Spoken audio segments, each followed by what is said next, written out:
So, thank you for joining on a Saturday evening. This is Sidlikesh, and it's pleasure to be your host for the next couple of hours. The Institute of Product Leadership proudly welcomes you all for the Skillathon in Product and Digital Strategy by our cohort. Our participant will present their innovative solutions, and our esteemed jury will evaluate them on key parameters. As Skillathons go, it promises to be an evening filled with excitement and skill demonstration. This is an event where top shortlisted participants from the cohort present their hands on projects and portfolio towards the assurance of skill to demonstrate business alignment, market needs and problems, customer segment and market size, competitive positioning, product goals and strategic initiative, product roadmap and KPIs. Today's session is going to be exciting and definitely some great learning takeaway. The cohort will walk the talk of IPL mantra learning by doing. The audience will not just witness it live, but will also get to vote and choose a winner. I'll get to that in a bit. Let me begin this session by giving you an insight on what skillathons are and why IPL emphasizes on skillathons being the real test of skills. Skillathon is an event where top performing learners demonstrate their understanding of skill and application of the same in the context of real world product idea as part of their learning journey to industry experts and other learners. At IPL, we replace examinations with skillathons and studying with learning by doing. The Institute strongly believes that the real test of skill is by demonstrating your idea to live audience and industry experts. Now it's time to invite our jury for today's Skillathon. Today we have a prolific jury of three of the leading industry practitioners. First up, we have Mr. Shivam Jaina. He's the Associate Director of Product Shiprocket. Hello, Shivam, sir. Hey, hi everyone. Yeah. So maybe you can take a minute and give a brief introduction about yourself. Sure. Hi everyone. My name is Shivam, and I'm speaking to you from New Delhi. And it's been around 8 years for me, just building consumer-facing products, both as a software engineer and then eventually as a product leader, both for apps and websites. And I started my career in a very small startup, and then as a software engineer, and then moved to Lenskar, where I spent around 5 years working hands-on on gold membership, the infamous LK Cash, and a lot of products within the user shopping funnel. And then from there, in the last 2 years, I've been working for Shiprocket, building an offering called Engage 360, which is like a MarTech tool for marketers to reach their business goals effectively. And here I read the complete product. And yeah, excited to be here to contribute in whichever way I can. Thank you. Yeah. Thank you so much, sir. Welcome once again. Next up, we have Bhargavi, is a lead product manager at Mastercard. Welcome, ma'am. Hi, good evening, everyone. Very excited to be a part of this Skillathon. So, I have total 20 years of IT experience where I started my journey into software testing and development, eventually moved to other roles like solution architect, delivery manager, and then to product since last 9 years now. Um I work with MasterCard currently as lead product manager and handle a portfolio of products from ESG and payments domain, where I'm responsible for end-to-end product aspects, a lot of stakeholder management, and working day to day with cross-functional teams. And it's very nice to have a part of this skillathon. We all learn from each other. I'm a strong believer of that.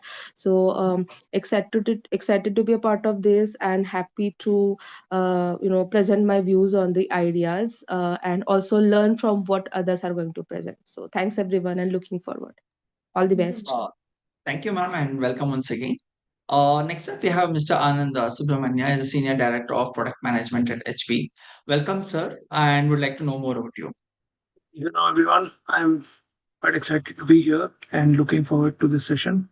A brief about me, about 23, 24 years of experience in different kind of sales, product management, mostly in IT hardware domain. And my job in HP involves leading the product manager for India Development Center, where we are working on next generation product to create an impact on the PC buyers and learning and development of people across the country and the world. And my scope of work involves not only India but the emerging markets and growth markets. So happy to be here and looking forward for the discussions. Yeah. Thank you so much, sir. Welcome once again. A very warm welcome, juries. Thank you for taking the time to join us as a juries for today's Skillathon. So before we move on to the presentations, here are the guidelines. So it will be 10 minutes presentation with 5 minutes Q&A and feedback by jury only. Juries will cast their votes on a scale of 1 to 5, 1 being the lowest and 5 being the highest.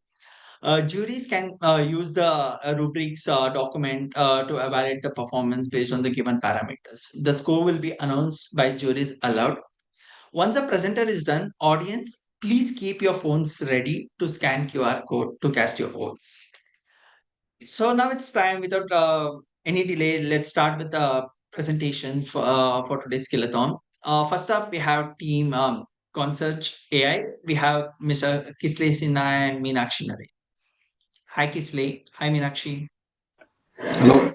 I will. Yeah, you will be presenting the screen, right, Kisle? Yeah. It says Let me host give you the. disabled.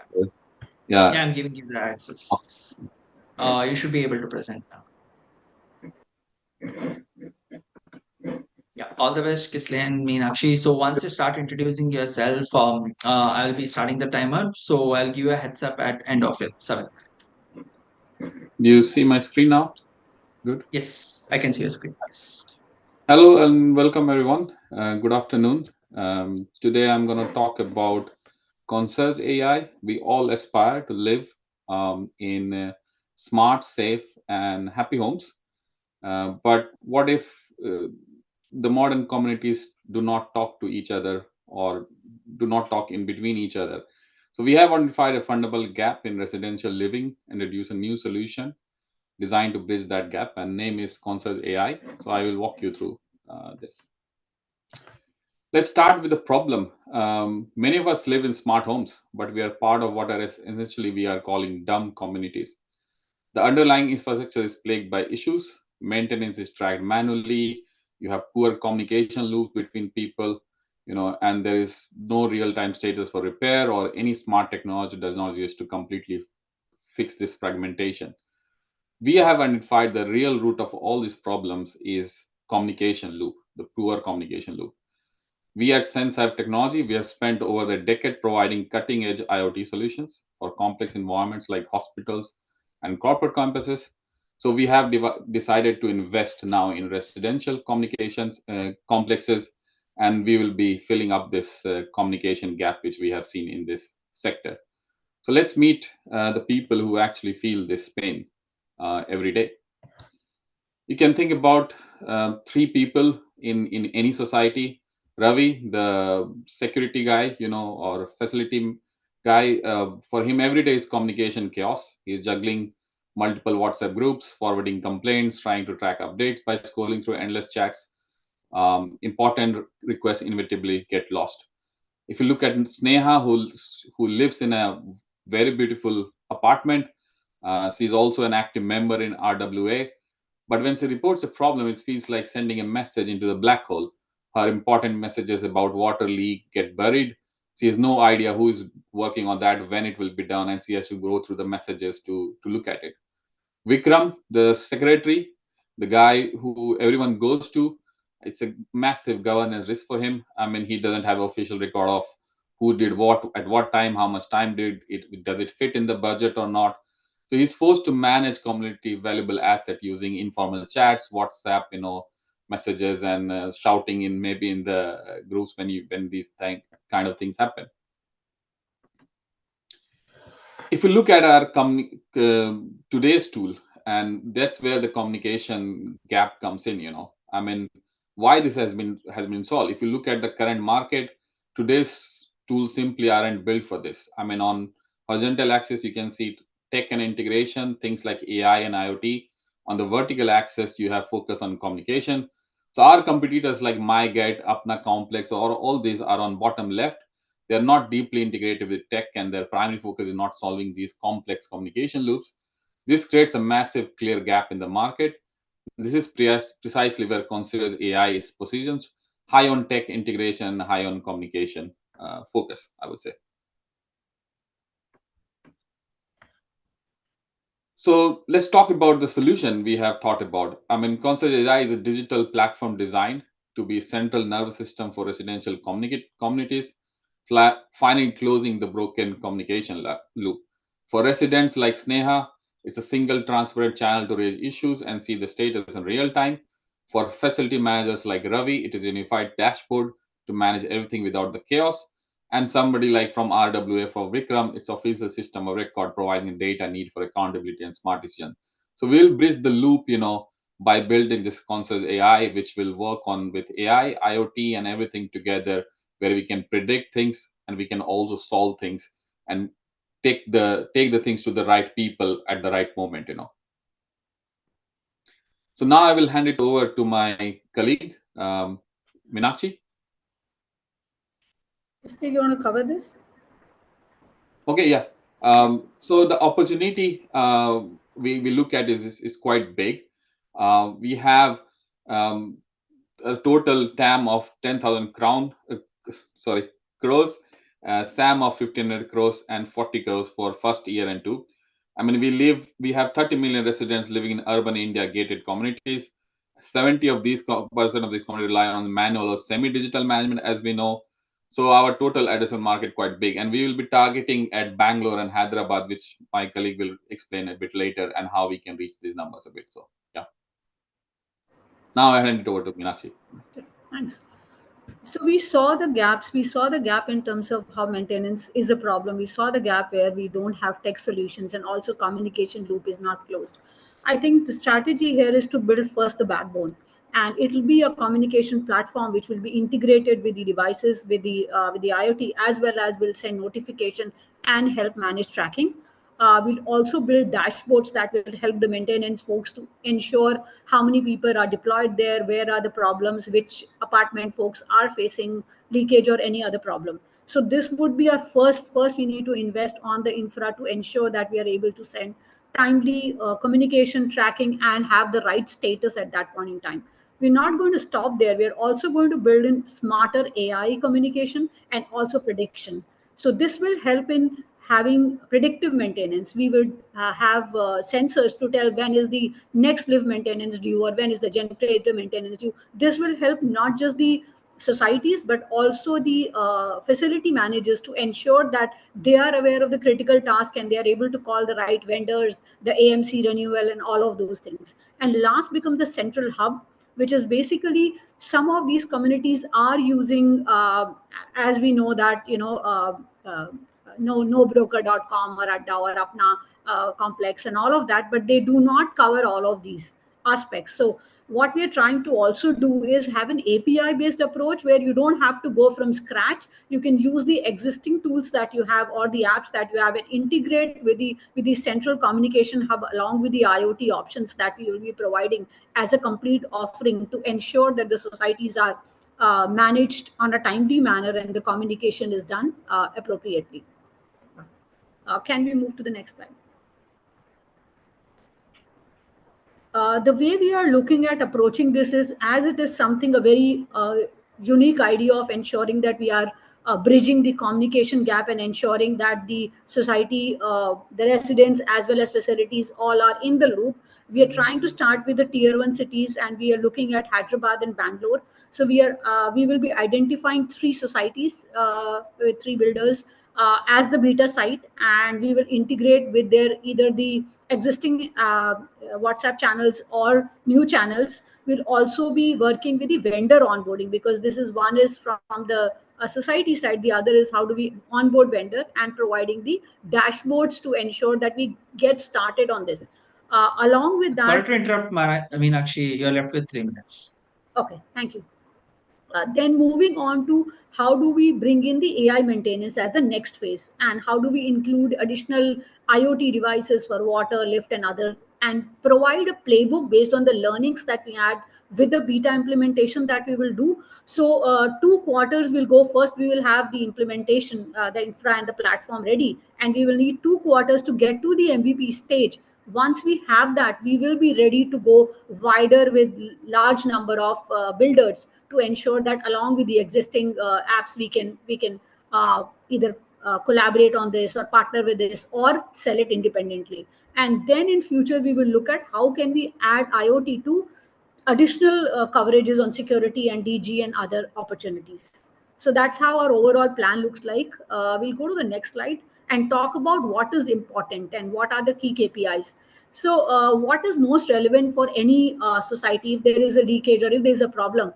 The time to resolution and timely communication is the most important thing. So we will look at the average time to resolution, the transparency, and also the resident satisfaction after a issue has been resolved. We'll also look at right now how we can bring more and more communication on the platform than off platform, through spreadsheets, which is happening, or through the notebooks and other paperwork. We'll also then evaluate and assess how can we onboard new and newer societies into this ecosystem. These would be the top ones. We have a bunch of other KPIs that we'll track, but to start with, we need to see how we are going to resolve the issues on time, increase the satisfaction, and bring in more and more communities into this group.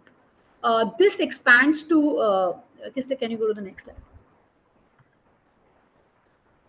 And this will overall cover our high level vision that we are looking to achieve, is to modernize living by transforming maintenance from a series of broken conversation to a proactive connected experience for everyone. And that's our vision, and our mission is to ensure that all of these platforms and societies, they run smoothly and transparently, and we are in a connected network overall. I think that's all. Thank you. Thank you. Thank you so much, team. So let's go to the juries for Q&A and questions. First up, we'll go to Shivam sir. Yeah, thank you. Quick question. So, regarding I understood the customers, these could be residents, the admins and everything, but who would be paying for it? Would a society admin be paying, or who's the Yeah, paying customer for it? generally the maintenance budget for each apartment you can think is around 5,000, 10,000 in a city like a Bangalore. So we are touching around from that like 1,000 per flat. From the maintenance money, they give for all the DG stuff or no broker or these kind of apps. So we will take a pie from that actually. So Understood. Got it. And so what I also got was that the AI is used as a solution for prediction only, that is prediction no, of any it faulty will behavior in the building, or was it there will anything else that I missed?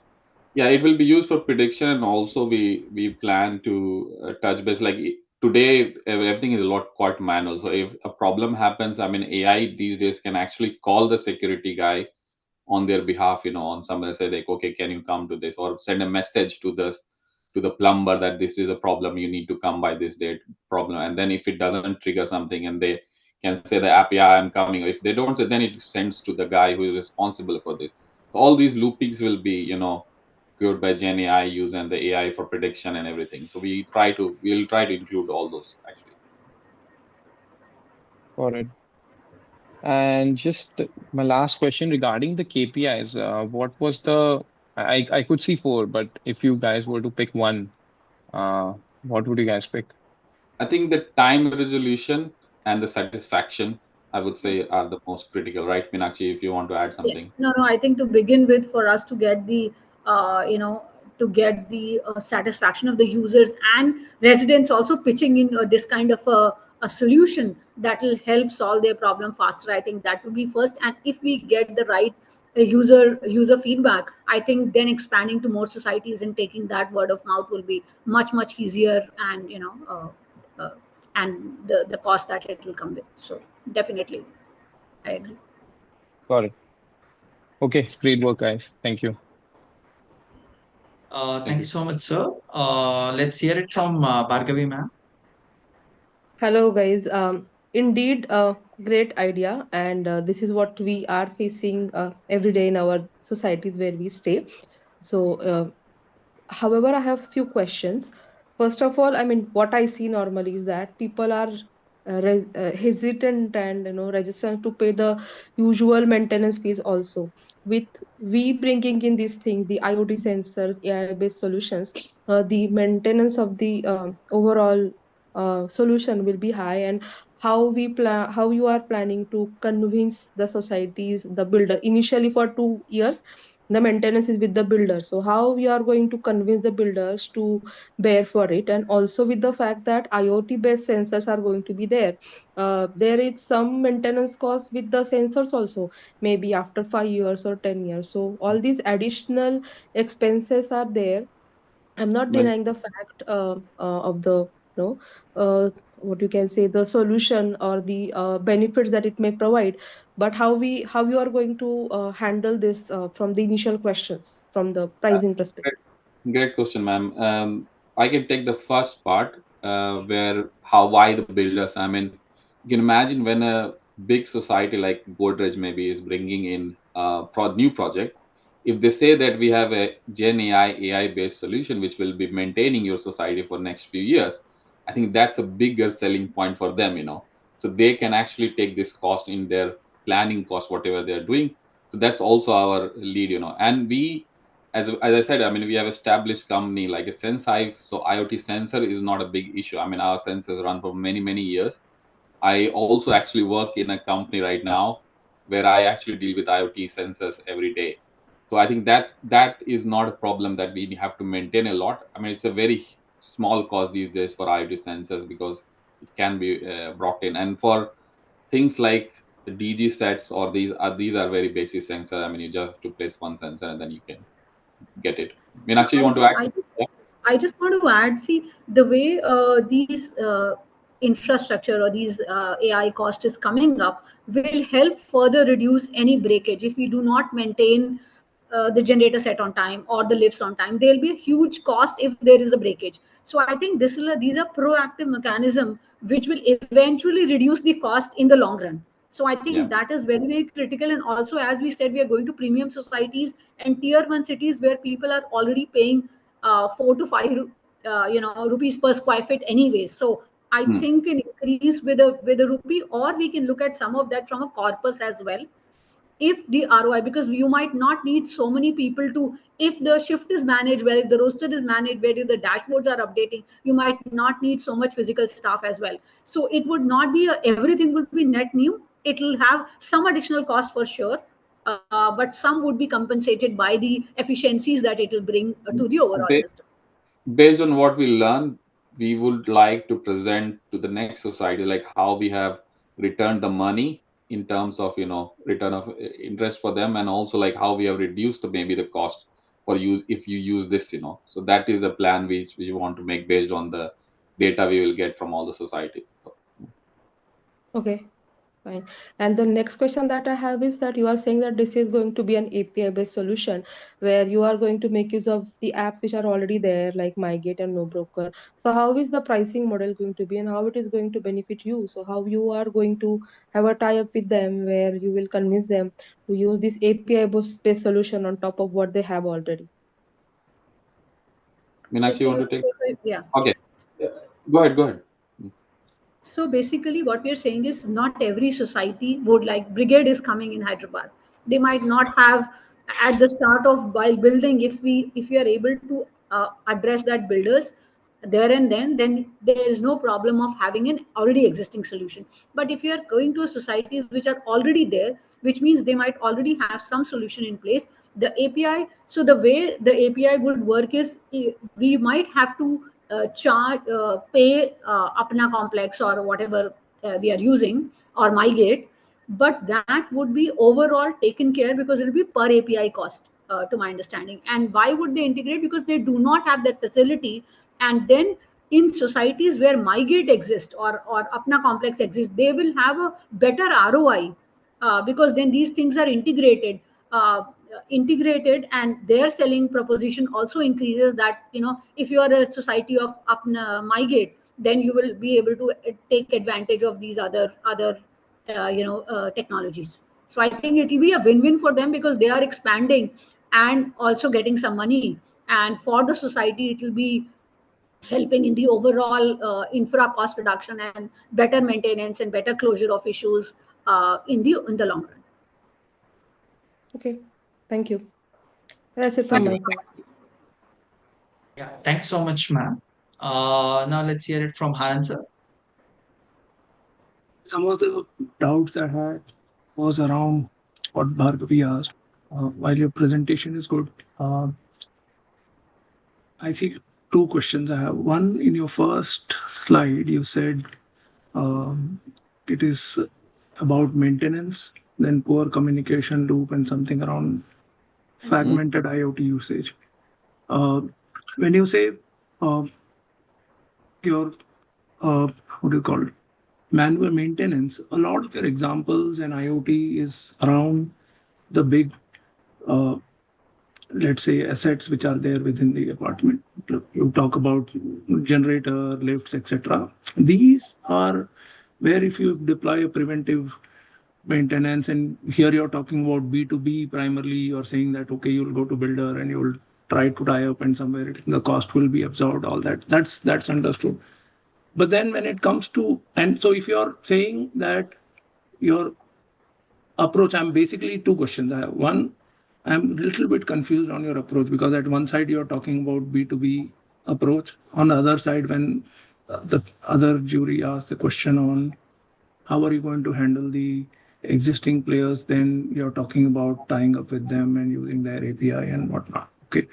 So at a B2B level, if you are saying your product is going to be, and the benefits that you try to articulate, that downtime will be less, etc., etc., why would a builder be interested if eventually the cost is going to be passed on to a resident when the RWA comes? So I'm not clear on the unit economics in general, on how this is going to pan out. That's one part of it. The second question in general is, when you say communication issues for these large items where the downtime in general is rare and infrequent, um, how an average resident is going to benefit from your, solution on their day to day. Today, if something happens at a unit level, in an apartment level or a flat level, there is a general mechanism of raising an issue. It goes escalation levels, blah blah blah, in the existing solution of migrates, etc. So, how is your solution benefiting at a unit level in a society like this, and why should a resident vote for your solution when it comes to proposal in RWA? I think maybe I can start with the second part of the question. I mean, what I have experienced, I mean, I have an apartment in Bangalore myself. We get frequent issues like every week, 2 to 3 issues. Every time the problem is the same. We do not know who is fixing it, when it will be fixed. Somebody says 8 o'clock, somebody says 10 o'clock, or something like that. That's due to the communication loop, our poor communication loop, and because we don't have enough right information to say when is somebody is going to attend this or somebody going to fix that, right? So that's one of the play we pointed out in the beginning of the slide, that even though the problems are many, like fragmented IoT uses or issue tracking manually or something, the main problem we face as a residents is that there is a poor communication, that we don't get enough information from what is happening around us, because all we want is the information to come on our phone pretty easily, and not ask someone like, okay, what is happening, post it in a WhatsApp group or call someone or check with the RWA member or something, right? So that's what we are trying to close here, actually, from our side. That if we have everything automated, that okay, something happens, then it sends to the next person who is responsible for that. He acknowledges it, and then it reaches to everybody in a message that there's a work going on right now. It will be solved by this time, or it is getting delayed because due to this reason. That's where our play is. The first question, do you want to take, Meenakshi, the first question, or Yes, yeah, okay, yes. go ahead. So I think if I rephrase, if I understood your question correctly, you're talking about, so it's a twofold solution. One is the communication, the other is the larger infra things. And so start, if we do B2B, we will be talking to builders directly. Whereas in some of the societies, we might already have some existing player which is doing some bit of it, like tracking. If you see, MyGate tracks visitors, they track all the house help and a lot of things, but they do not have a mechanism to even integrate with any ticketing. So today the way the ticketing works is manual. So somebody calls a number, they write it on a register, they come, and we don't get to know when the person is coming. They say he is gone for some other visit. So the MyGate or any of those apps do not have that extension. So if we go with fresh builders and directly talk to builders for newer society, it's a much easier win to get the end-to-end piece. But if we already have societies which are running with a solution which is partially there, then we are thinking of adding and partnering with them with the API opportunity. That will help the society to get the right ROI. It will also help those app-based solutions to ensure that they can extend and expand to the other societies as well. So that was our reasoning, because we are launching at a time where something in a small section already exists. It doesn't do everything, but it does something in terms of tracking. It tracks visitors and other things, but not the maintenance or the unit maintenance kind of things. I So mean, that was our thinking. Yeah, I I think mean, yes. our plan is to go with the big builders and in the initial setup, and then we slowly will move on to the existing societies as well. As we said in our presentation, I mean, we are established company in other areas like with hospitals and complexes. We will leverage there because they manage some societies, bigger societies also. It can be a partnership there as well. So that's our plan. I mean, how we can get into the market with this, I would say. I think you had another question, Anand. Yeah, No, please. I had a feedback and a question, and I won't take this is the last one. See, one, have you actually done a thorough analysis of your competitors? I'll tell you why. We, in our society, we use MyGate, and the unit level escalation mechanism and auto updates, etc., everything is there. I can raise Mm. an issue sitting in the room. There is an SLA for the escalation is assigned to. I'll use the word concierge for the sake of the discussion. But if this is a plumbing related or a Mm. electrical related, with a name that unit, the escalation is assigned. If that person doesn't come in 2 hours, it is escalated to supervisor level. Then within 4 hours, it goes to manager level. So there is this mechanism exist. And let's say this example, you said doesn't exist, but I'm as a user there. As a user, I use it. But just assume whatever you're talking here, and you're talking about a pilot in 2 cities and then rolling out in 12 months. If somebody implements it in 3 months' time, these established player, as soon as you do a pilot and they get a sense of it, what is your fallback mechanism? That's a brilliant question, and as of now, our MVP definitely needed some time. We said 6 months, 2 quarter is what our MVP would be, but definitely we need to be a little more thorough in terms of seeing what could be an additional differentiator which the others are not providing, so that and also it is not easy to copy. Let me put it that way. So I think from a prioritization perspective, we need to see what is the one thing that we go in the MVP first versus I think whole suite of things which is easily replicable. I think I though think little one bit of of groundwork needs to be done there as well. Yes, Kisley. since we are a big player in IoT sensors area for big complexes and hospitals, I think that's one of our key because that cannot be replicated by any of the vendors right now in the market, I would say. Good. Thank you for your presentation. I think I like the B2B part of it as a stronger, Mm. value proposition. So all the best. Yeah. Thank you. Thank you, sir. Thank you so much, Anand sir. So Shivam sir, you wanted to share something? Yeah, sorry everyone. I thought we just have to ask the questions, not to give the feedback. So I'll just Okay. take quick 30 seconds. three key things which I found. My feedback towards it. One is that the communication, the problem itself that was stated as a lack of communication. But again, just like Anand sir said, in the beginning, I just found it a bit hazy that we were going towards IoT, and then the solution came about AI alerts, which is not just communication, which is like a pre-alert to things. So I just felt a bit like it's a good idea to sort of think AI backwards, but I thought it was, like a solution looking for a problem. And what I could see as a AI use case in this, which could also be a differentiator, Meenakshi, is that as an AI chatbot, which is like a developed technology within the AI space, that if you were to raise a request, then it can simply get auto-resolved.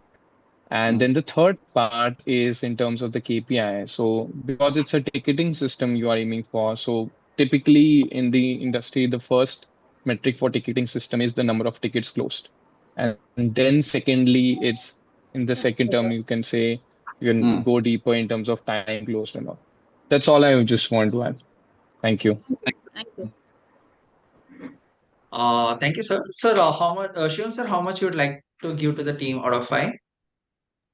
Yeah, so I've done an average coming out to be 3.2. Okay. Yeah. Thank you so much, sir. Bhargavi ma'am, how much you would like to give to the team out of 5? It, according to me, based on the you know analysis that I did, it is 3.5 out of 5. Thank you so much, ma'am. Anand sir? -3. Yeah. Thank you so much, sir. So now it's time for audience to vote for the team. So there's a QR scanner on your screen. Please spend 20 seconds on your 20 seconds and vote for the team.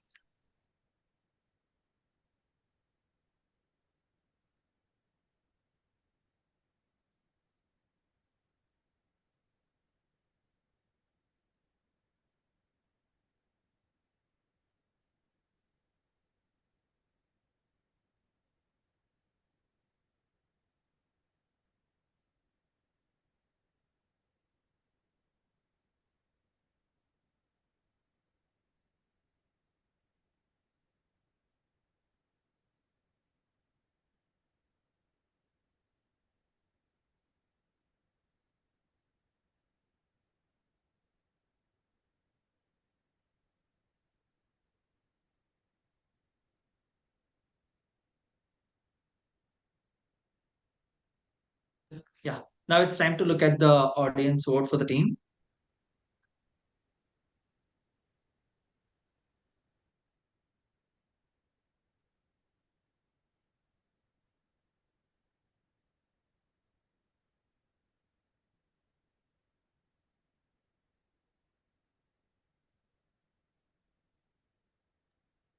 Yeah. So with this, we have come to the end of first presentation. Thank you, Kisle and Meenakshi. Now, let's welcome the second presentation for today. It's Team One Cricket Super App. We have Jay Kumar and Shashank. Hi, Shashank. Hey, hi everyone. Good morning, good Yeah. evening. Yeah. Just wanted to check who would be presenting. I'll start presenting. Okay. Let me give you the access. Yeah. You should be able to present now. Yeah, just give me a moment.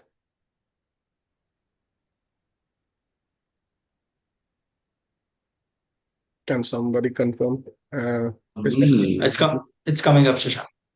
Just yeah. We can see your screen. yeah, just a second.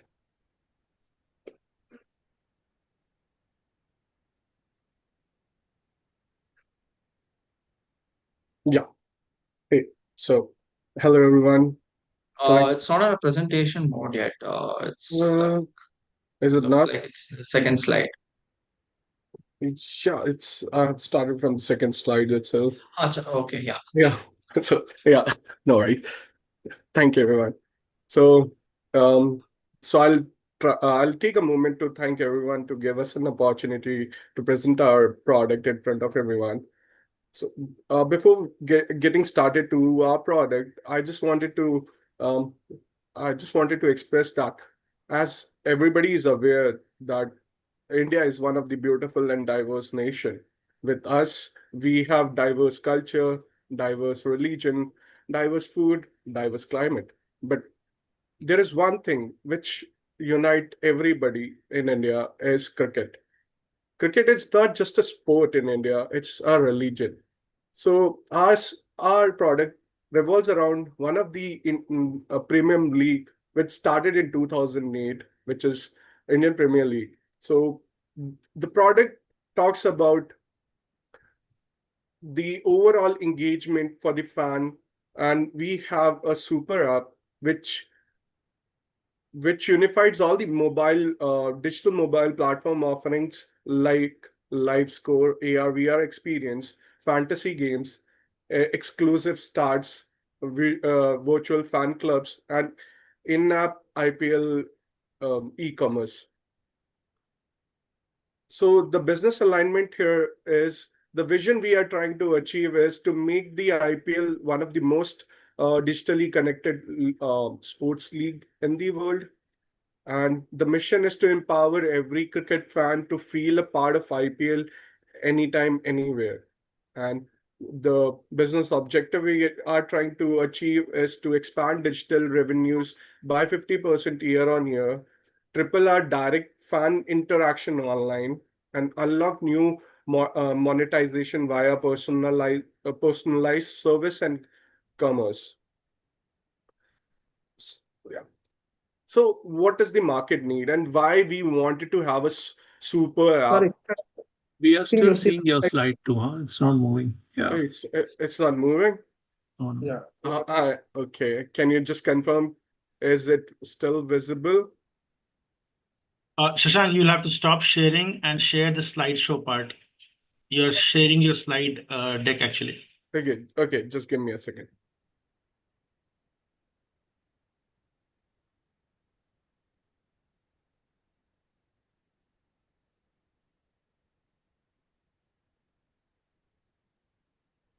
Shashank, I think. Yeah, let me Yeah. just share it once. Yes, sure.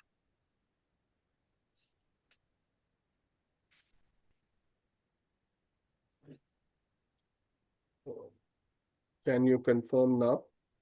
It's coming up. Yes. Yeah, now it's in business alignment. Yeah, Slide. my apologies. So, yeah, let me just go back again and walk you through. Yeah. So on the business alignment, as I've already spoken about it, so the vision itself is to make IPL as one of the most digital connecting sports league in the world, and the mission is to empower every cricket fans to feel a part of IPL anytime, anywhere, because it's more or less like an eve in India when we have IPL for around 40 to 60 days. And the business objective which we are trying to achieve is to expand digital revenues by 50% year on year, triple direct fan interaction, which is the core part of it, and unlock new monetization via personalized service and commerce. The why we wanted this product. So let me walk you through the market needs. As I am taking this super app, we have a fragmented experience. We all have that experience where we have a number of applications providing different experience with respect to live scores, with respect to merchandise, with respect to ticketing. So we thought, why can't we have a product which takes out all the fragmented experience and bring it to one super app where you can go ahead and have all the same experience with the various app which you were having previously, now on a very singular app. So that is where this fragmented experience come into picture, where fans lack a singular interactive immersive hub for all IPL content and fan activities. And fragmented digital experience, which I've already spoken about. We have multiple sites and we have few limited access sites too. Then we have limited digital avenues. So no scalable digital avenues for IPL merchandise, virtual events, or fan interaction outside the match time. And now it's currently very popular in the youth. So the youth demand is they are looking for more gamification, live community, socialization forums, and relevant news and media feeds. So the target audience we have is the early adoption segment, where we have a primary persona, which is Akash, a university student in Mumbai, which follows IPL religiously, heavy mobile user. Why he is a heavy mobile user? Because in India, internet is very cheap now. As it was way too expensive before, but now it became very cheap, and these applications and the reach to the younger audience has been pretty huge now. So the love of fantasy game and social interactions, the frequent e-commerce and digital payment users, and active on social media, interested in cricket start live communities and in-app purchases. So on the market size, the TAM for us is around 520 million users, which is estimated till now so far for 2024. And SAM, again, we are somewhere 327 million users. And the SOM which we are trying to address is somewhere around 9.8 million users. So over to you, Jay. Yeah, thank you, Mr. Shank. Can you move on to the next slide? Yeah. Yeah, so this is a quick, wireframe diagram of what we're trying to build. Just a quick snapshot of this. So I can move on to next slide.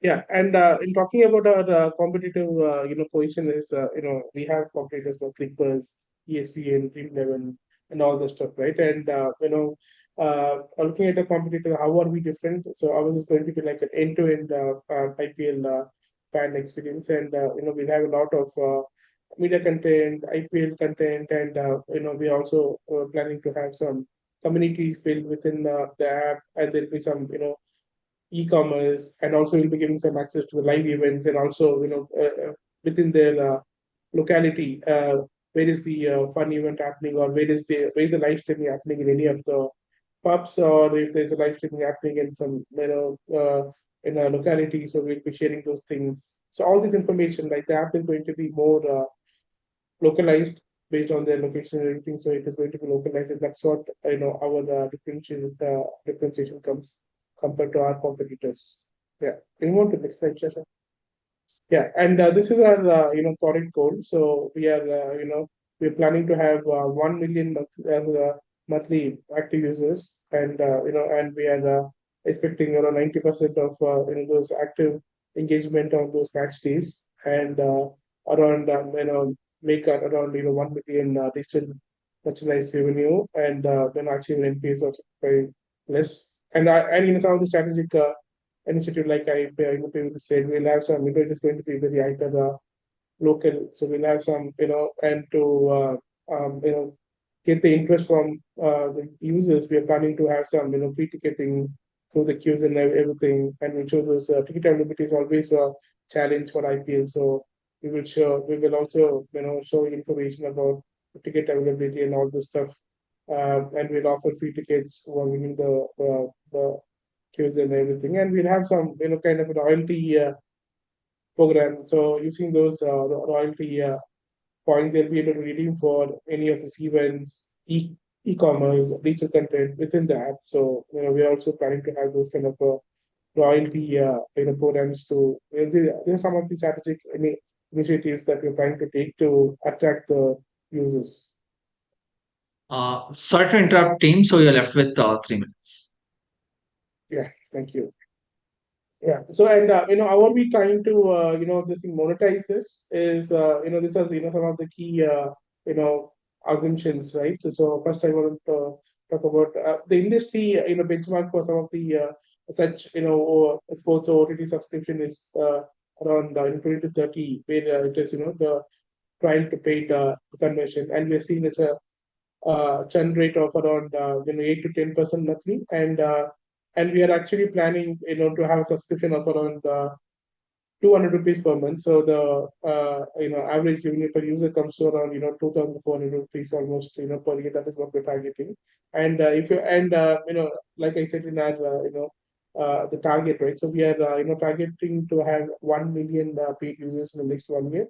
And assuming that, right? So with that goal in mind, so we need to target minimum 3 million users to get signed up for the free trial, and with a assumption of 30% getting converted, and this is the kind of a monetization plan that we could come up. So by the end of the 12th month, we are expecting to achieve this 1 million paid subscription after all the churns and everything, and a monthly the subscription revenue of around 20 crores, and for this, and then the cumulative revenue is of 145 crores. And along with this, right, we're also planning to have some additional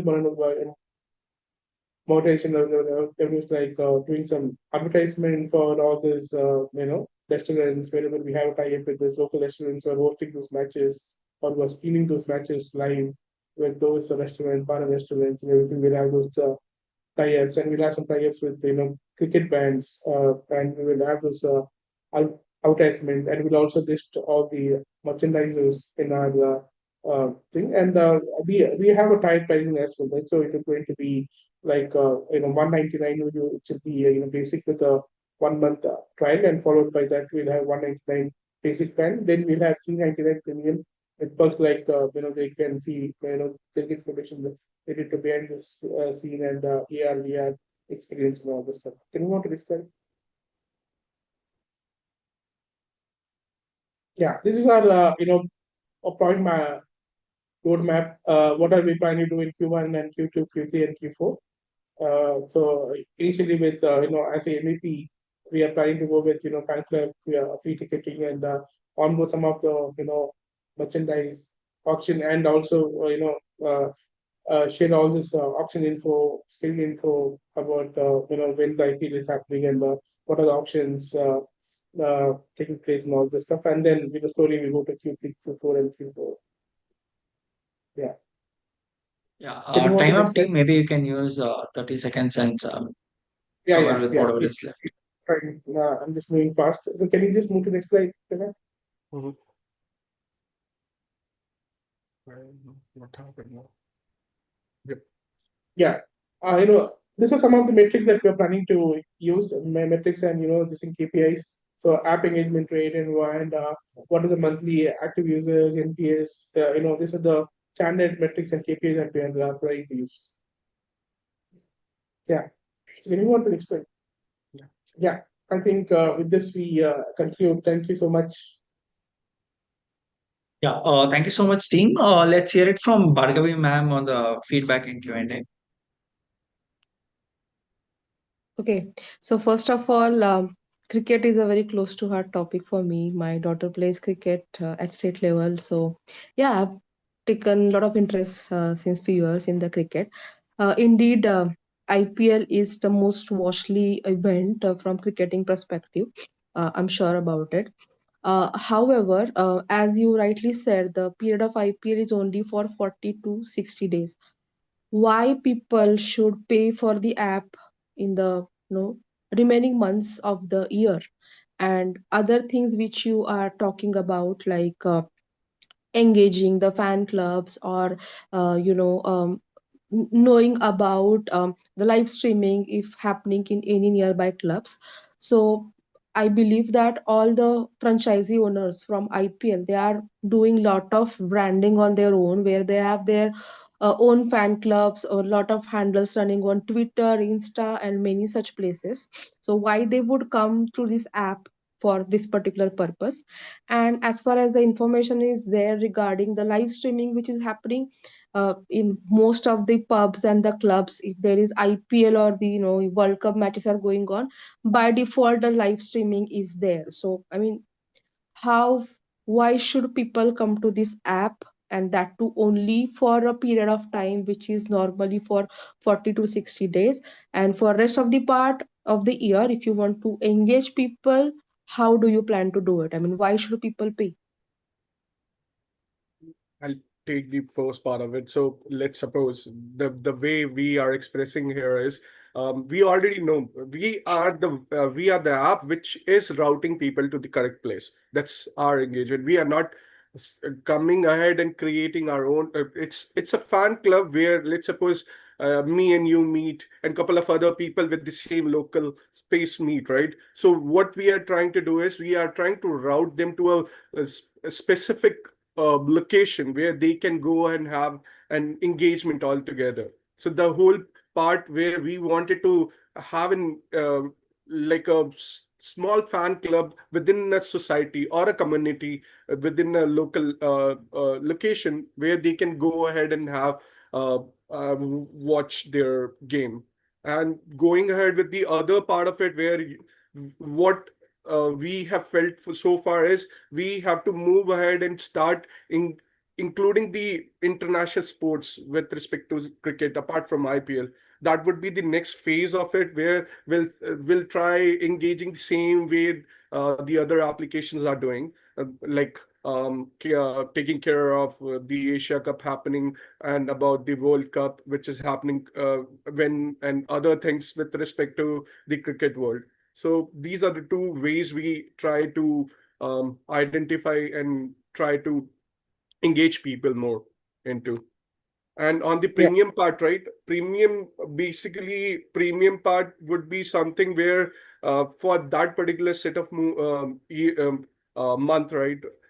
We wanted to the major part where we are emphasizing in getting the tickets and the merchandise, which is the scattered marketplace, right? Currently, where you have to be in long queues to get those tickets, right? So we will try getting them some VIP pass for an extra cost where they can get themselves the IPL tickets.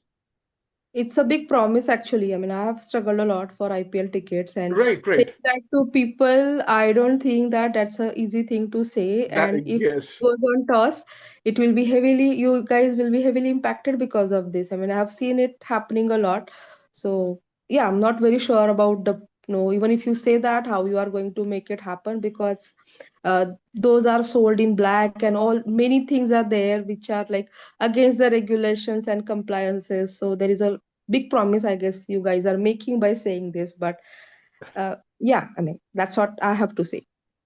got it. Yeah, it's a very challenging space because even like in Indian family, going to stadium to watch a match is something everybody desires for, right? And getting tickets, it's one of the major problems we thought through.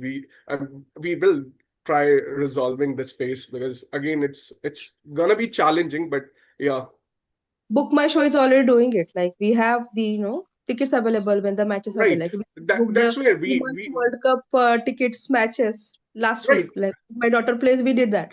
So I mean, if it is already there, how you are going to make sure that if the tickets are available, those will be available on Book My Show also? How you differently are going to make it available through your app and promise people that they will be getting it?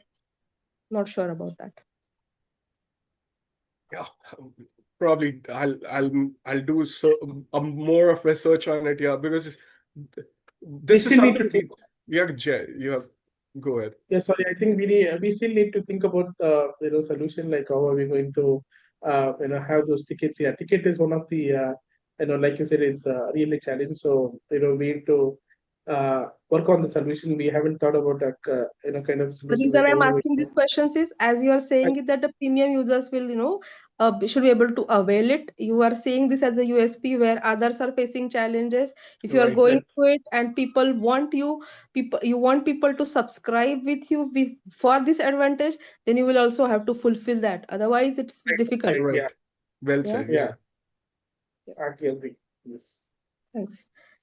Yeah, that's it from my side. thanks for the input. Idea is good, but it's not pretty straightforward. Yeah, And with the fact that there are so many other apps who are doing the similar things already, why would people go ahead and subscribe with you? That too for a limited period of time, which is for 40 to 60 days. And how you are going to engage people for it? You said that you have ideas for other games, but yeah, you need to think about it. Thanks. Surely. Thank you so much, ma'am. Let's hear it from Anand, sir. Take, like you said in your opening statement, no, cricket is religion. That's why we are having very Right. passionate questions and answers Right. also for that. So, see, to that extent, that space is fragmented. You're trying to combine and give something, one package and all that is good. And if something like that exists, maybe people would go for it. Where the questions that Bhargavi asked, and I have similar question but in a different way. Hers was around ticketing, but my question is on your economics um, assumptions that you have taken, because sometimes it's great to see that you can scale and you have the number, etc. Like for example, somewhere you said you will have, first is on the cost itself, which she asked, that why would somebody pay 199 when a live streaming etc is available free in places, or Geo is giving free, or Geo Hotstar is giving, and that time the engagement is highest. And somewhere in your presentation you said during the match you will do something, something, something. So I'll come to my question. My question is around your maths when you said that you have a monthly 1 million active users, you are planning, you will give some 300K trials free somewhere. I read you have mentioned. Right. Mm-hmm. So if you do 3%, whatever conversion rate type of maths that you had mentioned, you will have 9,000, 10,000 customers, paid subscribers. Okay. How will you have 600K paid user when your acquisition cost at 3% conversion, you will get only 9,000? How that 9,000 will becoming 6,000 in 12 months time, 600,000. Okay. That is something which is like number project. And for that, the kind of acquisition cost that you have to do, how and where it will come, not for this session to answer, but that is something as a Right. point. I think there's a bit of optimistic assumption over there. Okay. The second one is your some of the claims that you have, like for example, you are saying that it will be what, end to end IPL something. User experience. Yeah. And yeah, so for a product which is so franchisee driven and so much of from a player to every single space on their t-shirt is bought, how can you make this commitment or promise of having an end-to-end IPL franchisee where you have to deal with 12 different teams, there are different kind of dynamics. How do you think you will achieve that? So the whole understanding again, what we are proposing is to like if you if I put it in simple words, it's more or less like we are trying to take all the customers from the fragment region to our space and trying to, like, with the social media platforms and with other platforms we already have it, right? Try to promote it. And Intent, hai na? See, that's your intent. yeah, But there is legal part also, right? That if I am an official sponsor, you are not supposed to deal with the official thing. Their legal eagles will come. so we won't How? be So when you say our I'm the official end-to-end IPL experience, somewhere I read no, that. That's why this okay, question. it's not the streaming rights we are going to have. It's all about when we one of our slides spoke about the IPL scheduling, where it is happening, where the like a practice game is happening, so that people can know. These are the things which you have to go back and search on Google specifically to get it address, right?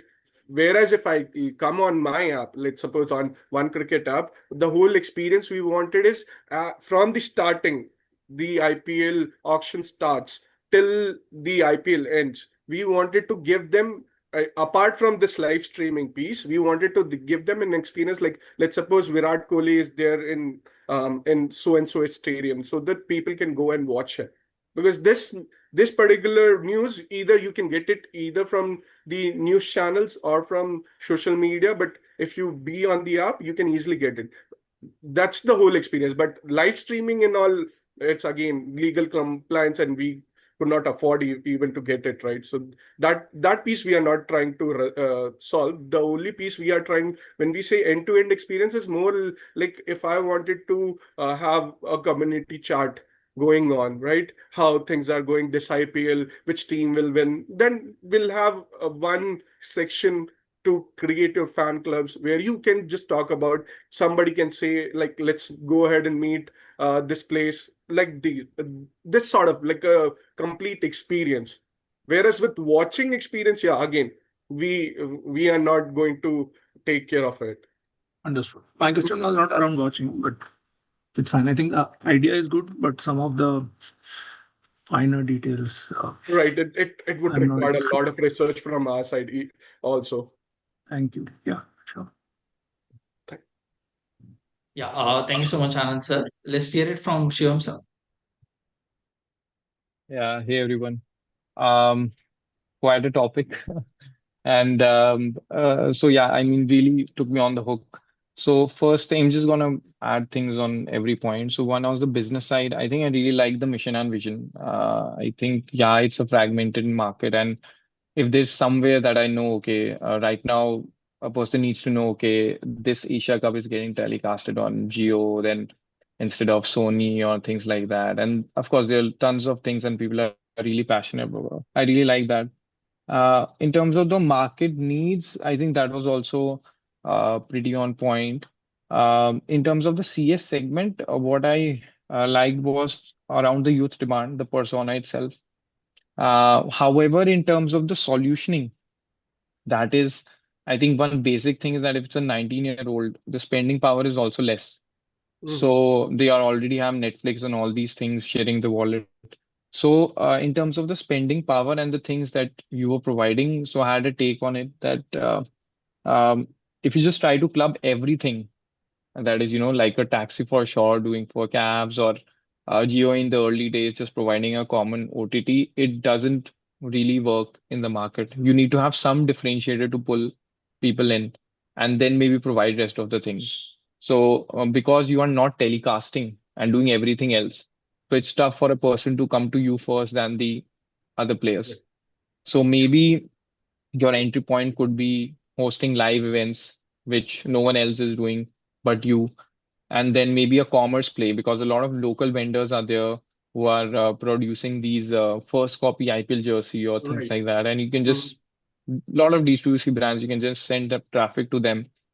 And then in terms of the monetization, once you have these solutions for a person, and then in terms of monetization, you can, because it's a content app first as you were aiming, and you can simply go forward with either as a traffic source for different partners like D2C brands and Sony or all these players, or you can just go with ads first. That is host ads and not charge anything. Because once you start charging, then the expectations are really high for anyone. If you're paying anywhere, even with how Hotstar started, they started with ads and then eventually to a subscription. Mhm.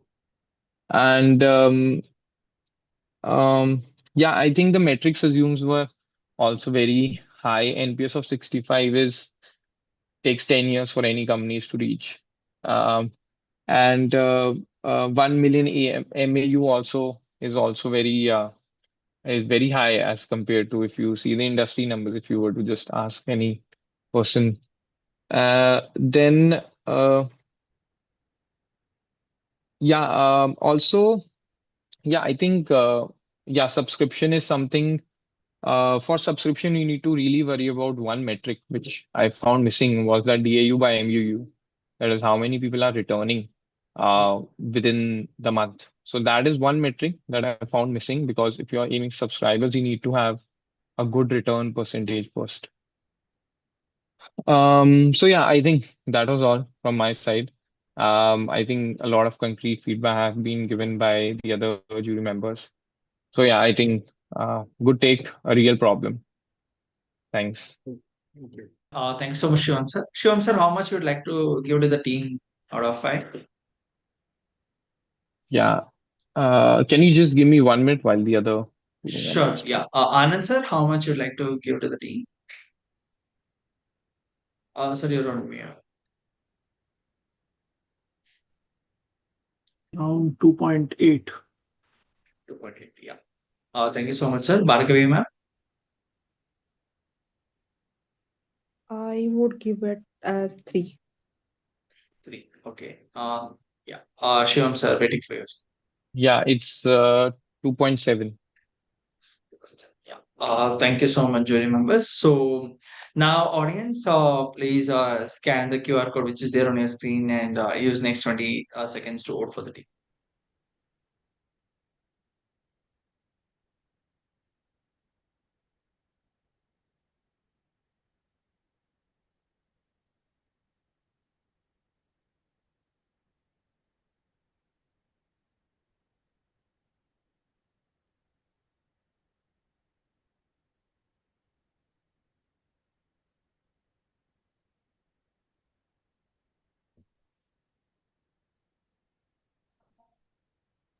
Okay, let's look at the audience scores for the team.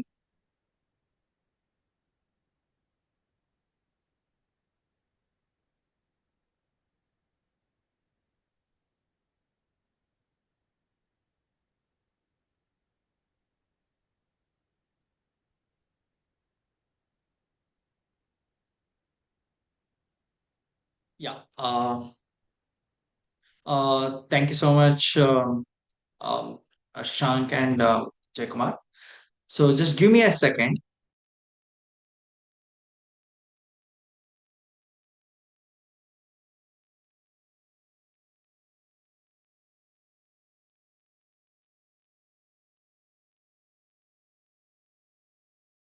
So we have the next team, Narendra Tiwari, Bhavesh, and Nima Matthew.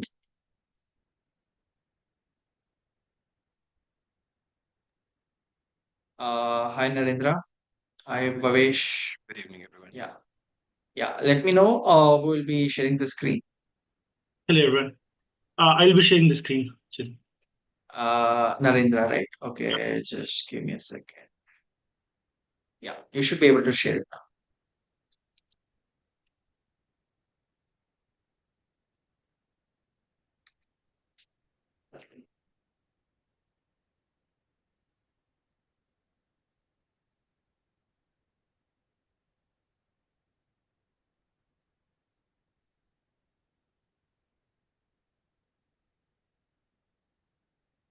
Please let me know if it is. Yeah, it is visible. You can start the presentation. All the best. Hello, everyone. For over 15 years, I've had this privilege of witnessing technology's incredible, relentless march from the bedrocks of mainframe to the tidal wave of big data, and now to the frontiers of generative AI. In every single era, one truth remained. Every enterprise leader, every product team battled two relentless, essential forces. This is our reality. Two battles, one for the agility inside and the other for the resilience outside. Now, with the explosion of Gen AI, something much more profound has emerged. We are not just facing complexity, we are facing the third indigenous force, unmanaged chaos, and shadow AI, which is proliferating, the LLM cost, which is completely spiraling unchecked, and the sensitive data leaking through our prompts. Our research says that over 70% of CXOs today admit to the lack of these fundamental observabilities. This isn't just a challenge. This is a critical vulnerability that threatens down every innovation as we seek. What if this chaos, this unruliness could be transformed? What if we could weave it into the clarity? This profound question burns from the decade of our observation, led to the creation of something very truly foundational, something I am incredibly fond of, which is the Enterprise Gen AI or the EGGF. Our solution is a governance as a service. It is truly composable, truly modular, and has over 20 plus capabilities. Built ready to compete with the market from day one to being feature ready with its competitive automated compliance, quantum resistant, and blockchain verified layer architecture. Moreover, it also has an AI automated roadmaps. This is an strategic operating system for your future AI. It is just a singular control panel designed to win two relentless battles for agility and resilience by bringing complete, proactive order of chaos into something very transformative. This is turning compliance into a competitive edge. To show more precise on how EGGF achieves this, how we can solve these urgent essential challenges and position our enterprise for unstoppable, responsible innovations, I'll now hand it over to my colleague Nima, who will unveil the strategic blueprint. Thank you, Narendra. So this isn't some abstract chaos that we are talking about. They are affecting real people in critical roles every day, like the CSO who is constantly worried about sensitive data slipping through unmonitored AI prompts, or the developer who is slowed down by manual governance that blocks innovation, or a business leader who is frustrated because they can't get a clear view of where their AI budget is going. And there are other personas from audit and legal counsel and IT operations who are worried about the scaling of the platforms and governing platforms. The opportunity here is massive. We are looking at a total addressable market of over 11 billion. Where we are targeting a regulated sectors where GenAI is already live, but the governance is either siloed or non-existent. These includes compliance first industries like BFSI, healthcare, regulatory technologies, with which comes to the serviceable available market of around 3 billion. And in the near term, we are going after a serviceable obtainable market of like 300 million by focusing on large enterprises across India, which is a high impact entry point where we are well positioned to capture. Today's market is highly fragmented. There are hyperscalers like AWS, Azure. They're powerful, but they are missing a unified multi-cloud governance layer.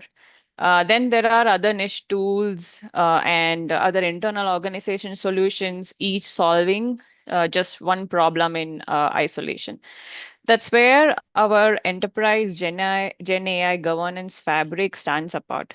So we are a neutral overlay. We work across the cloud and on-prem environments. So there is no vendor lock-in or no silos. And it is a unified fabric that brings together FinOps, RiskOps, and LLM Ops all in one platform. And also, we include some pre-built compliance accelerators for our regulated industries that we serve. And also, our strategy is built on 4 valuable pillars you see here: cost intelligence, regulatory readiness, trust, and scalability. We deliver this in 2 key initiatives: a composable modular architecture for flexibility, and a build partner hybrid model to accelerate our time to market. And this allows us to be agile. Now, Bhavesh will now walk you through our execution plan. Thank you. Thank you, Narendra and Nima. And a great strategy requires flawless execution, a point I want to add to what Nima and Narendra presented. A blueprint is not only as strong as its execution. What we have put forward, and if you look at the slide, is not just a plan, it's a focused 4-phase journey that takes us from idea to the enterprise maturity. We begin with discovery and alignment by bringing the stakeholders together, clarifying the needs, clarifying the pain, and setting a shared direction.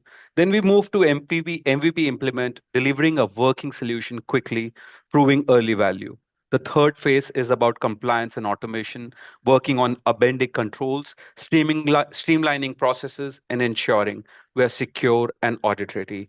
And last but not the least, we want to focus on scalability and trust, wherein we would aim expand adoption, driving resilience, and establishing a long-term confidence in the solution. And here's the bold part: we are not taking years to deliver it. We are driving this entire journey in 36 weeks. Fast, discipline, and outcome driven. I'll say we are focused, we are smart in the way we are executing. Our immediate priority is to deliver value from day one, starting with cost observability, giving our teams the clear visibility into where every dollar is going and how it is being utilized. That sets the foundation for stronger decision making and efficiency. But we are not stopping there. We aim to automate 70% of the audit process, reducing the manual efforts, minimizing errors, and accelerating compliance by Q3. By Q4, we will be governing 95% of all our J and AI interactions for our initial clients. What this means is that nearly every AI-driven engagement, whether it's the chat, content generation, task automation, it will be monitored, it will be guided, and optimized according to the governance framework. We are taking this to market with a powerful mix, direct enterprise sales, complemented by a strong partner channel with system integrators. And about the revenue model, it's a scalable governance as a service subscription or a gas model. We assure and we measure success with clear portfolio level metrics. We are targeting a 40% reduction in the LLM cost for our clients by achieving 95% governance coverage and maintaining a healthy lifetime value to the customer acquisition cost ratio of at least 3 times. We embody our own principles in building this very own strategy. We responsibly use Gen AI for brainstorming and content synthesis. We believe in the future of AI and human collaboration, and this enterprise Gen AI governance fabric is the platform that makes it safe to do so. And this chaos is accelerating, like Narendra said in the beginning, and the window to establish proactive control is closing fast. Enterprise Gen AI governance fabric is more than a product. It's a new model. It's a revolution for responsible innovation. And now we are looking for visionary partners to join us. So come champion the EGF pilot. Let's govern the future together. Thank you. Yeah. Thank you so much, team. So let's hear it from Anand sir on the feedback and questions. Yeah, very good presentation. Okay. And my question is around, because you're covering enterprise and you're talking about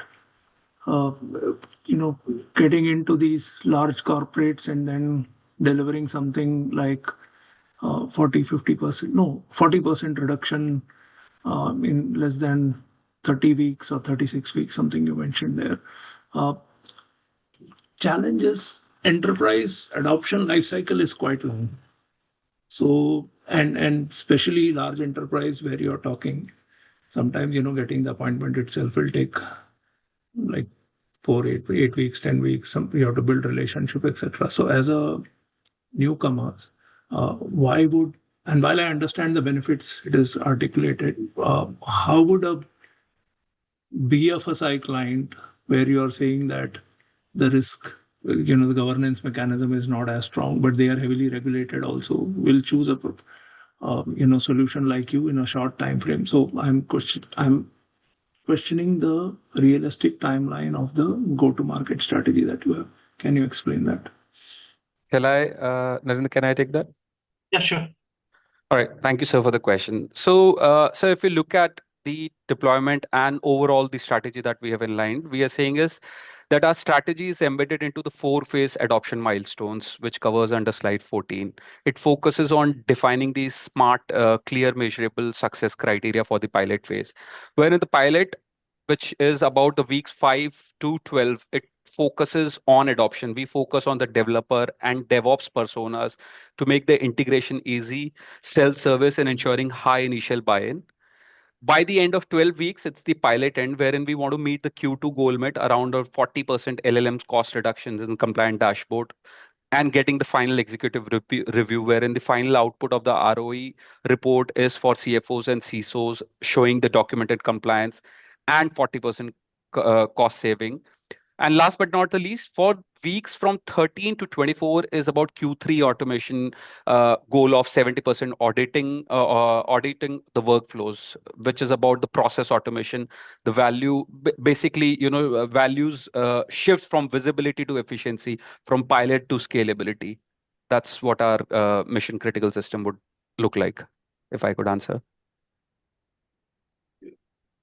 And I get the logic. I was more like, decision makers behave slowly there, and how would your timelines go there? That's one part. Second is around the number maths that you somewhere mentioned, right? You have you said some 300 million SOM or something you're talking, correct, in one of the slides. you want me to pull back the slide? No, I'm just double confirming. Is that number right?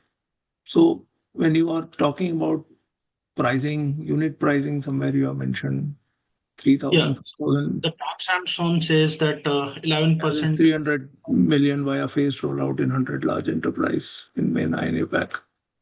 Can you do this, and your pricing you had mentioned about 5 to 6K in a business unit, etc. So in a large enterprise, typically you have 5 or 10 business unit, or at best 15 business unit, depending on what you're talking. Absolutely. Vertical itself. So the numbers is little optimistic there, right? So, sir, to be honest, that's what how our model on the pricing looks like. So this is the pricing at the per BU subscription of around 3 to 5K per month. So the pricing is value-based pricing model directly tied to the ROIs, and like you said, that it is not just for the whole enterprise, and like I mentioned, it is per BU subscription. Probably we missed explicitly calling it out in the deck. That's it for me. Thank you very much. But the problem is good, and your presentation was good. Yeah. Thank you, sir. Yeah. Thank you so much, sir. Let's hear it from Shivam sir. Yeah, hi everyone. Hello. So quick questions before I provide the feedback. So one is that how you guys want to earn money? Is it subscription? It's a SaaS platform, right? Government has a Yeah, it will be very soon. Sorry, on a lighter note, he mentioned gas. Yeah. So what is the pricing that you guys are looking for? So it will be on the subscription basis on the services that you choose.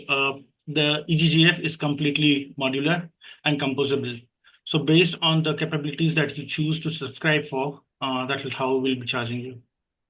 Understood. What's the average assumption? There must be some average assumption of the cost that okay, these are the basic services. Out of 10, we are offering 3 or 4 would be opted.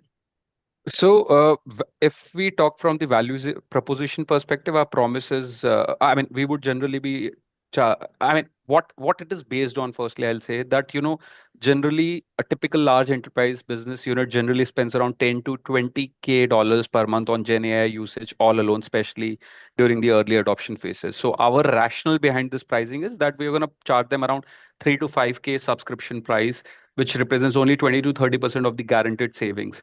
And we want to ensure that we are ensuring a 4,000 rough assumed figure, $4,000 per month, so that that speaks of the value that the product pays itself for immediately, and ensuring that this low entry cost minimizes the budgetary friction. Got it. I didn't get the part that how it would reduce the LLM cost if you are providing like a wrapper on top for audit. How would it end up reducing the LLM cost? I think I've read it somewhere 40%. It just stick with me. So one of its capabilities include two aspects. Basically, we are talking about predictive analytics of the compliances as well. So looking at your roadmaps, looking at the compliances triggers that is happening. I did share the, is my screen still shared? Just give me a moment. So if you look at this, really apologize for that.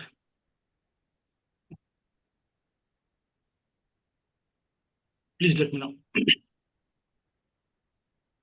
Yeah, I can see it.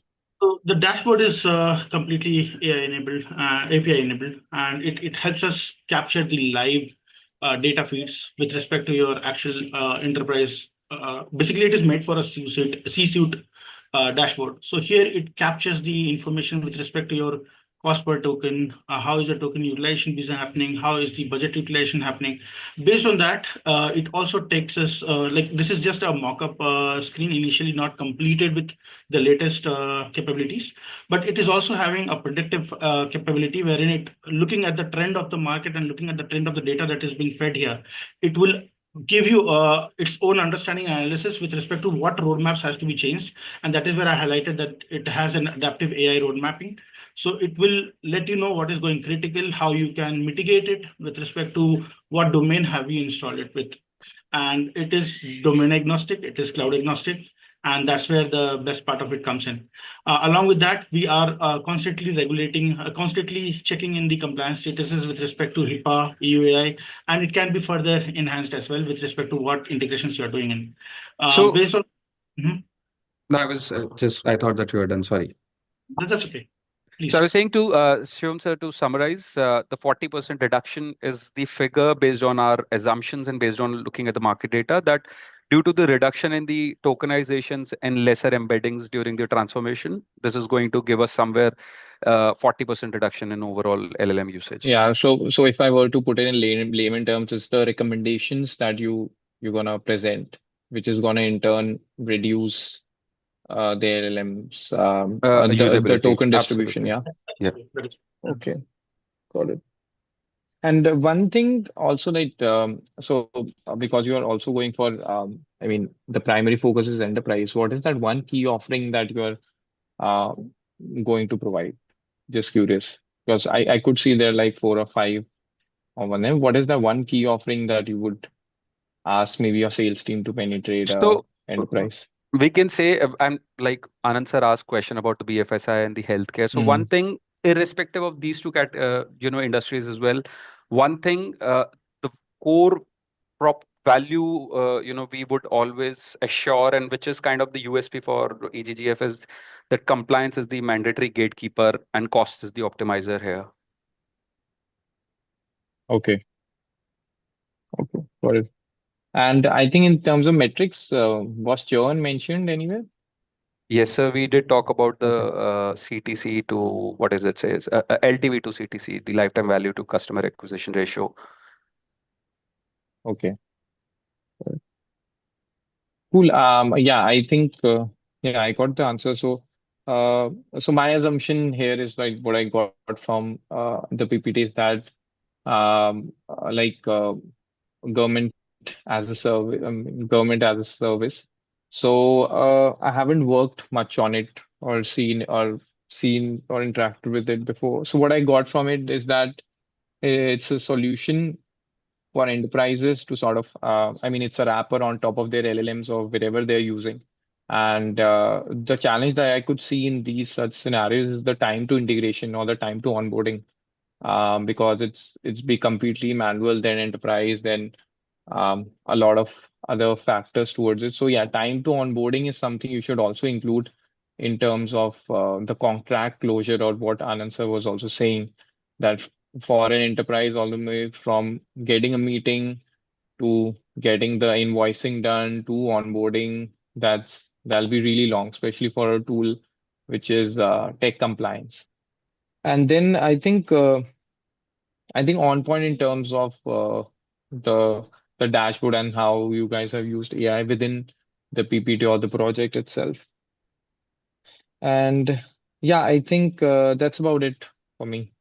Thanks. Thank you. Thank you so much. Thank Thanks you. so much, Shivam sir.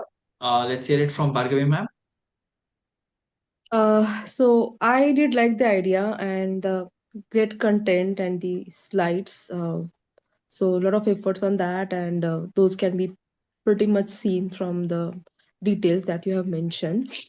So few points I've already covered by Shivam and Anand. So other things is that how you are going to make sure that for any specific industries there are sometimes country specific regulation and compliances. So how are you going to tackle them? We are not making any changes to the existing regularities here, right?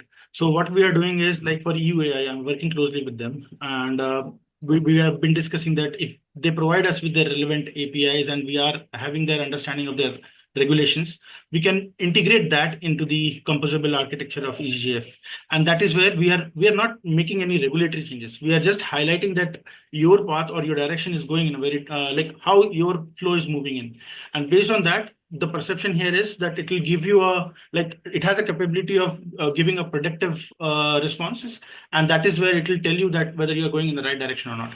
So with respect to any compliance occurring that is about to happen, or we are anticipating that because of the current tokenizations or other factors that we are capturing here, all 21 capabilities, that will give you a basic understanding of how and where to go. And ma'am, one of the thing is that our uh, model and our solution is focused on certain areas like up the policy engine. We use a modular policy engine that would, deploy jurisdiction, like you ask about a country, it would deploy jurisdiction specific rule sets. Like let's talk about EU AI Act or US HIPAA Act that is dynamically applied based on the user locations of the data's classification. Okay. And how are you going to make sure when you talk of cloud and other things, assurance from the data perspective, data governance? Is that about PII? Yeah, any type of data, sensitive data. So the policy engine which I talked about, it enforces proactive guardrails with a layered fail-safe systems that has policy enforcement at layer one, which is about the prevention. The prompt is every time scanned for sensitive entities like the PII, PHI before it leaves the security boundary. The second is about the token flow interruption, which is the layer two or the fail-safe, that all the traffic flows through the AGGF proxy, and if any unmasked prompt somehow bypass the initial scan, the fabric still controls the connection to the XLM LLM. And last but not the least is the immutable logging, that if the data makes it to the LLM, the entire event, the prompt, the violation flag, and the resolution action is recorded into the immutable audit vault. Okay. The answer? And yeah, thanks for that. And how are you going to make sure that, are you also going to, provide some alerts or any such notifications when you see some, non-adherence to the compliance or anything which is an alarming situation? How are you going to make uh, business units aware about them? So with this, like I talked about these three layers, at every layers, the organization would have the complete set of records for post-mortem or the post-incident analysis and reporting that would be customizable as in on based on what set of rules they want to set in alerts and notifications, whether it be email, whether it be text, whether it be high value reports generated and immediately sent to CFC suites. One more thing to add here. It also has a capability of interacting with you. When I say interacting, it is not just limited to chatbot. It is even over the, like, if you actually talk about the futuristic aspect that we have requested for. So it also gives you a call, alert, and talks to you like a human, explains you what is happening, what should be done like a human. And that is where it is AI-enabled enhanced enterprise architecture solution. So it will be very communicative. As of now, the chatbot is there, which will allow you to browse through various aspects of the dashboard. And as Bhavesh added, we are having capabilities of customizing the respective, say, emailers and notifications and alarms. Okay. Last question. In case of complex workflows where there are going to be dependencies between multiple BUs, as you were mentioning about it, how you are going to handle those dependencies? So Sorry. you can take it first. No, so I was asking a cross question, but what it was about integrating for or partnering for specialization, or what it was? Yeah, partnering for specialization. So, ma'am, we can say that we would partner for all the niche and rapidly evolving areas and services that would be specialized not only to AI or the legacy systems, with putting in and integrating the best-in-class direct tech partners or specialized AI risk scoring APIs like Arthur AI to offload what I'll say specialized model maintenance.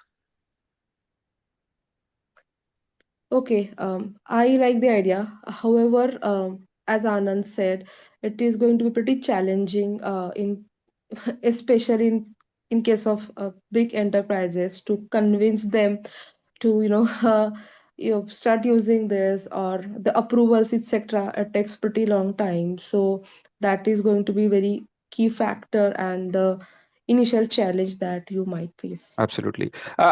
Ma'am, when Narendra, myself, and Nima, we started to work on this idea, it was Narendra's idea all around EGGF, and we worked on together to, present this deck in our class time as well, and now for the Skillathon. We had, so one quick thing, and which is for easy resonation to what our core idea is, during our old school I call out, or when I had started my career, I remember, and it would have happened with everybody at enterprise level, we would have one common printer installed in our flows, right? Wherein everybody could install, print anything, whether it be flight tickets, whether it be question papers, whether it be confidential information, and there was no check on who was printing what because every employee was given the right to do it. So that's how the situation is today, and that's why the solution is needed. Eventually, this printer was transitioned to a modernized printer or a badge-based printing access. Now, still everybody is allowed to print whatever they not need, but there's a governance now. So if I'm printing a whole novel there, now Bhargavi ma'am knows that Bhavesh has printed a novel. So that's wherein the catch comes in. People are doing the responsible action at every level, and that's what we want to bring through EGGF. Thank you. Thank you. Thank you so much, Bhargavi ma'am. How much would you like to give out of 5 to the team? I would rate it as 3.8. Okay. Thank you. Anand sir? 3.2. Sorry, sir? 3.2 also. 3.2. Yeah. Thank you. Shivam sir? 3.9. 3.9. Yeah. Thank you so much. Narendra, maybe you can stop sharing the screen. So audience will be having a QR scanner on the screen. Please take 20 seconds to.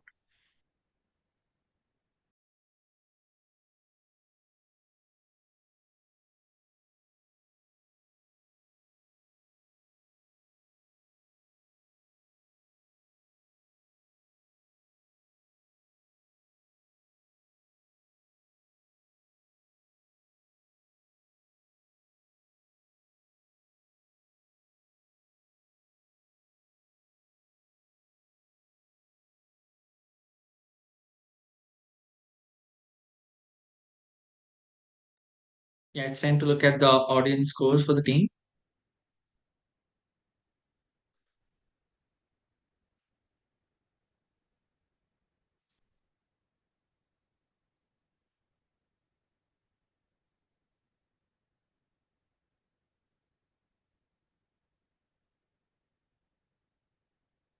Yeah.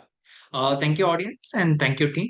So we have the next presenter and the last presentation for today, Ketan Varade. Hi, Ketan. Hi. Yeah.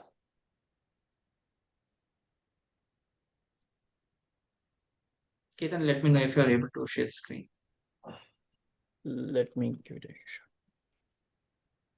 Yeah. All the best, Ketan. And once you start introducing yourself, let's start the time. Can you see my screen? Yes, I can see your screen. Okay, perfect. Thank you. All right. Hello, everyone. I'm Ketan Rade. I'll be walking you through my product, which is called as Notify. So let's get started with what Notify is and what we do.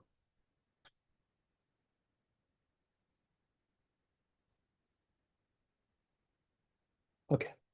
So let's talk about Notify and what about the problem statement we are trying to solve over here is. We've often seen that there are a lot of clothes that we are either lying into a wardrobe or either those are being inherited from your parents or your ancestors, and they're just lying because they are being very old and they're out of fashion, but still you have some sentiments attached to it, and now you cannot trash them, but you're still keeping them. And this is where the Notify will come and solve your problem. So what Notify does, it's basically provides you a platform which will actually help to, just restyle your old clothes with the new styles or the new stuff that you want to do with it. Okay, imagine like, you have some saris or something that has been lying that you inherited from your grandmother or someone. You just cannot, wear it the way it has been right now. Maybe, it can be converted to a lehenga or, a modern dress that you can wear it like for the way you want to. Now, let me give you an example. Okay, now this is just example where this old sari has been converted to a dress. So what we are trying to do over here is like, we are trying to preserve your sentiments and trying to at the same time declutter your old wardrobe with something which is meaningful. So this is our vision and the mission statement. So basically we're trying to, redefine the fashion, and we are catering to, sustainability fashion industry to a larger extent. And our mission is to, every individual should have um, a place or a platform where, they can just go ahead and do this thing. And the thing that is making us very different is basically our AI powered platform. So I'll walk you through over it. Before that, let's talk about who our competitors are. So there are a lot of competitors that is already exist into the market, and they are being, mainly they're decluttered and not in the segments, especially where we are trying to cater. The main competition that we actually face into this particular industry is the local players who are able to, look at the request of an individual, try to give them an idea and just build something out of their old clothes. Now, where do we stand out? Okay, these all players are there, but where does Notify will come into the picture and help somebody to, stand out of these all competition? Okay, now the first one is we have a guided upcycling, and the second and the most prior, the most distinguishing feature that we have is the AI powered platform. What we are doing with the help of the AI is when we are trying to upload a cloth and we are asking basically if from this sari you want to build a lehenga or you want to build a dress out of it or even a designer bag. So what we're trying to do over here, we try making them visualize how this product will look like with the help of the AI. So there are two aspects of that. What we are trying to do is with the help of the AI, we are trying to envision that end user, how that product will look like. And with the help of AI, we are even empowering our tailors that we are trying to give them with a kind of the measurements that they can actually do the cutting. We are even trying to provide them with, the cutting patterns that they need to do in order to achieve that particular design. Now, what are the product goal and the strategic initiatives that we want to do with it? Okay, as a part of the product goal, what we're trying to do is like we're planning to launch this in early 2026. And the first half of it, what we're trying to do is we have to targeting for the 50,000 as the monthly active users. And what we are trying to do for that is just have a simplified platform. We do not want to do something very much fancy out of it. The first initiative is that we just want to onboard them, give them a platform which is very easy to use rather than having too much of complex features. We just want to have a very simple one. Later on, with the help of more AI and other proof like how we are able to upskill in the market, we will have a local influencer and other who will be helpful into getting the MAU increase. Now converting the 25% of the design into the paid orders. So first is like you will see the design how it is going to build with the help of the AI. But in order for us to measure the goal, we want to see that if 25 at least 25% of the people are looking at the design and finally placing the order. Customer satisfaction ratio, we want to have a 90% of customer satisfaction ratio. I know it is very high optimistic, but yeah, this is what we are trying to do, because what we are trying to the problem which we are trying to cater is like when we are going with a local player, you give them a sari, but they build something which you didn't even thought of. Okay, and there is no going back. So we want to have a situation that we are upfront telling the user that this is how it's going to look like, and with the help of the specific measurement, they will have a good satisfaction. So that's why we are targeting that. We're also targeting at least 300 skilled tailors across 5 key cities. Right now, what we're targeting is as a part of H1 is only Pune and Bangalore. And the last one which we are trying to target is to reduce the turnaround time by 30%. We just want to make them, just come on the platform, place their order, and just move out. Okay. We did some of the user studies where we did some user personas of like, somebody who's a corporate or somebody who's a tailor, how they can be helpful to this business. The major problem which we see is that tailors are all blue collar jobs. Those people are not that tech savvy or something. So we are trying to work on localizing this particular business and or this product. This is a UCD canvas which we have built in order to proceed with this product. I'll not take that into. Okay. Now, product market fit metrics is that what we're going to follow is we're going to check on the NPS, we're going to check on the CSAT. We're also going to talk about the qualitative feedback that we are receiving for our products, if they are actually making sense. Such of these products actually progress well with the word of mouth, that one person who is using it, they are just spreading the information that how well they are able to use this product.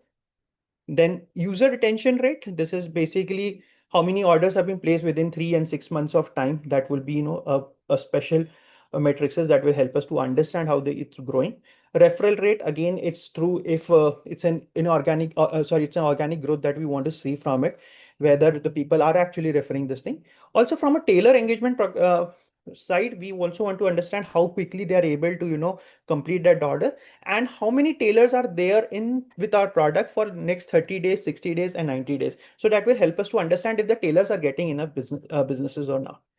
We talk about the GTM strategies. So it's basically sentimental yet style conscious individual. It's for those people who want to preserve their old clothes, and so Notify will provide them with the services that will help them to just reimagine the way it has been done for them, and instead of throwing them and storing or unused or just lying them into wardrobe and taking up some of the space.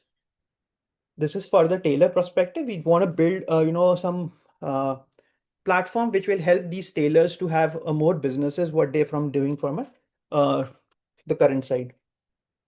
As a part of the MVP, we are trying to build a platform that will help us with the AI powered resources that will help them to preview what they're trying to do. We have user chats that we have built into our prototype, which will help them to chat with the local tailor. We also give them with what are the local tailors that are available into their area, and as well as what are their different rate and what are their review comments from the previous one. Ketan, sorry to interrupt. You're left with last 3 minutes. Yeah. Okay. Features will be actually having like the wardrobe update and other stuff. In the interest of time, I will not talk about. Okay, I already spoke about the AI powered. Wow, that will be helping us to we'll be uploading the old clothes. We want to tell them what desire or sentiment, what maybe the occasion that we want to wear, and AI will tell us with the image or the even suggest the style that will look good on that particular cloth. These are some of the third-party tools that we'll be integrating with to understand the product performance. Okay, these are the analytic platform that will understand if the growth is working fine or not. I quickly talk about the prototype of this thing. User will actually log in and see, they'll upload the cloth. They will tell us what they want to transform to. They'll also tell us what the AI will tell us the possible outcome. They'll put the picture of it. They'll place the order. They'll have a phone number, their verification. Then they'll upload the design.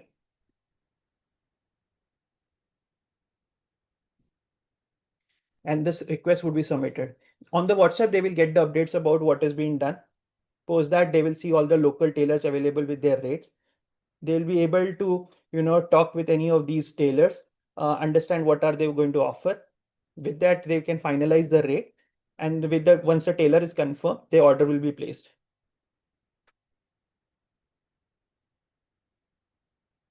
Okay, just want to few of the market statistics that we have studied. Like 73% of the consumer want to repair their clothes and alter. That is from the McKinsey. KPMG also said like 64% of the designer, they lack in the platform to monetize their niche skills. And circular fashion, it's almost $8.5 billion dollar industry globally. And just to talk about a fact that I want to discuss over here. Like every year, almost people just discard their clothes. Almost 92 million tons of the textile has been discarded. They are even be added to the landfills or something. Like even by the time we are actually discussing, it's almost 10 minutes of presentation, which is around 60 seconds. So 600 garbage trucks are already being filled with some of the textile waste. So thank you. Yeah, thank you so much, Ketan. So let's hear it from Bhargavi ma'am. Hi, Ketan. So, yeah, this is something which exists. Okay. So, I did understand the problem that you are trying to solve here. Um, I have few questions. Like, for example, I'm a user and I want to repurpose my mom's saris. Okay, I go to your app and I did it. Okay, I chose the style and I chose the tailor also. Okay, but then there are few questions like, now if the tailor is I've selected, who will come and pick up the clothes I have? Mhm. Is it going to be chargeable if a person, if that is done, if you add that, the pick up and drop thing? Next is, okay, everything is done, if there is some delay, etc., how that is going to be managed? Because currently it is done on a personal relationship level when we have local tailors, etc. And then okay, the final product is delivered to me, and then I have some issues with the fitment, then how it is going to happen, all these things, like, do I need to go to the person again and see? All these things currently happen with the trusted tailor mainly, and it becomes very easy. How this is, if all this, if a person has to get into these things, there is an additional headache that I see, like routing all this through app, which is right now also possible through a simple phone call or through your relations which are there.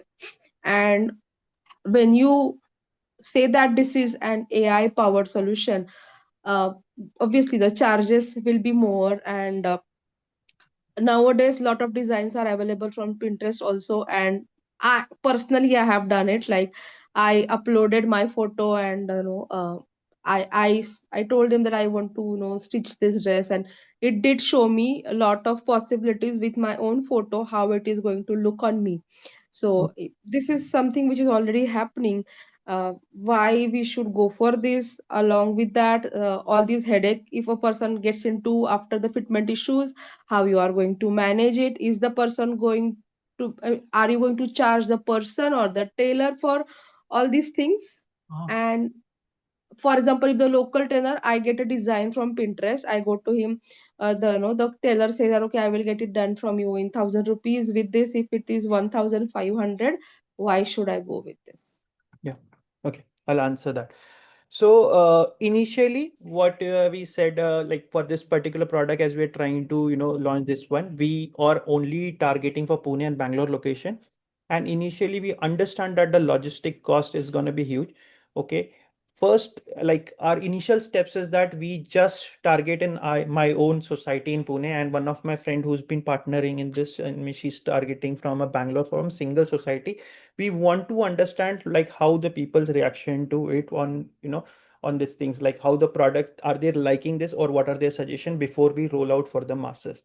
Okay, initial, all the logistic cost will be bear by us. We understand that, if we look at, one or two orders, if you want to ship that product from, if you pick up the product and send it to the tailor, is going to be huge cost, and that is something which will not be helpful.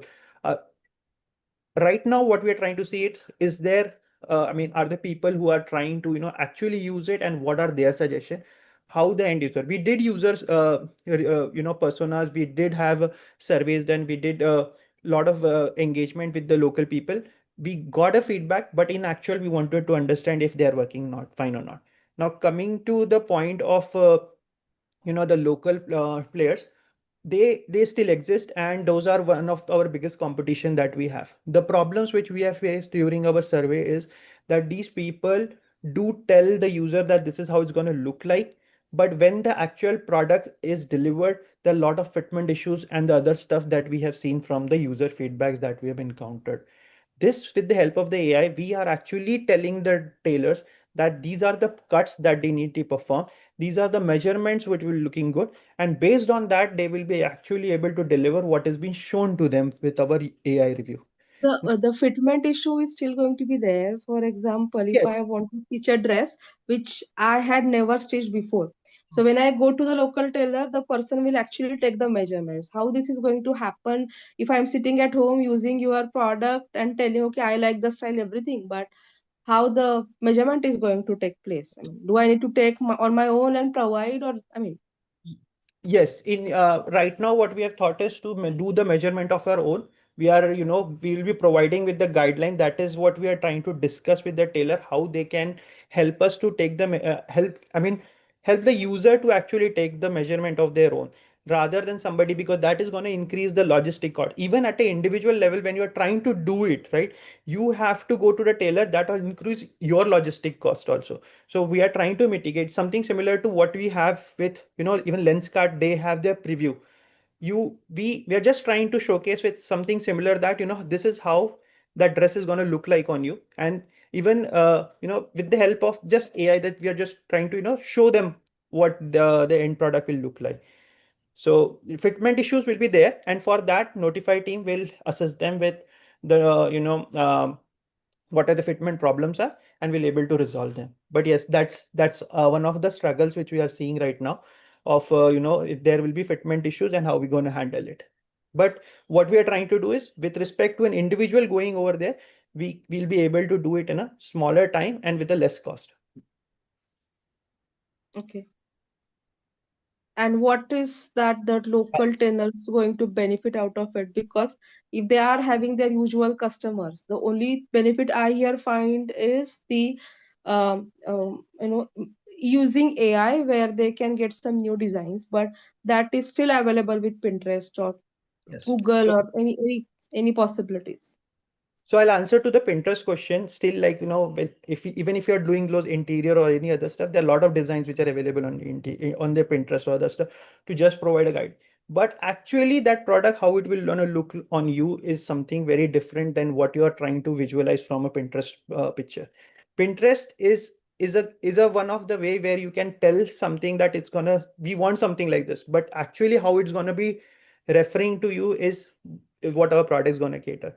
So something similar to what your interior industry is also doing is, like, you have, designs, but how that product looks on your room or your area, you still hire somebody who's, somebody giving them the direction, the interior designers. So this is what our product is going to do in a similar fashion.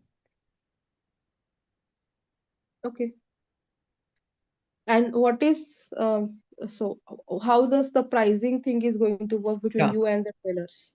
Yeah. So pricing will be, initially our thought is that we're going to share the pricing with the tailors, that tailors are also getting businesses. And just I think you also asked about how is tailors getting benefit. Initially, with like the initial launch, we are only catering to the local tailors. But what we have seen in our surveys and our user surveys, that there are quite a tailors which are good in, especially in regions like, Rajasthan, Mumbai, and Kolkata. So that is what we have seen is, now you are in Bangalore, or you are in Chennai, or you are in Agra, any place, you might not have that skilled tailors, but you can actually reach out to a tailor sitting in Kolkata who can help you with a proper design and a more better way. So our product I mean, the long term is that we want your product to go to such tailor who are more skilled, and then you can get a better product.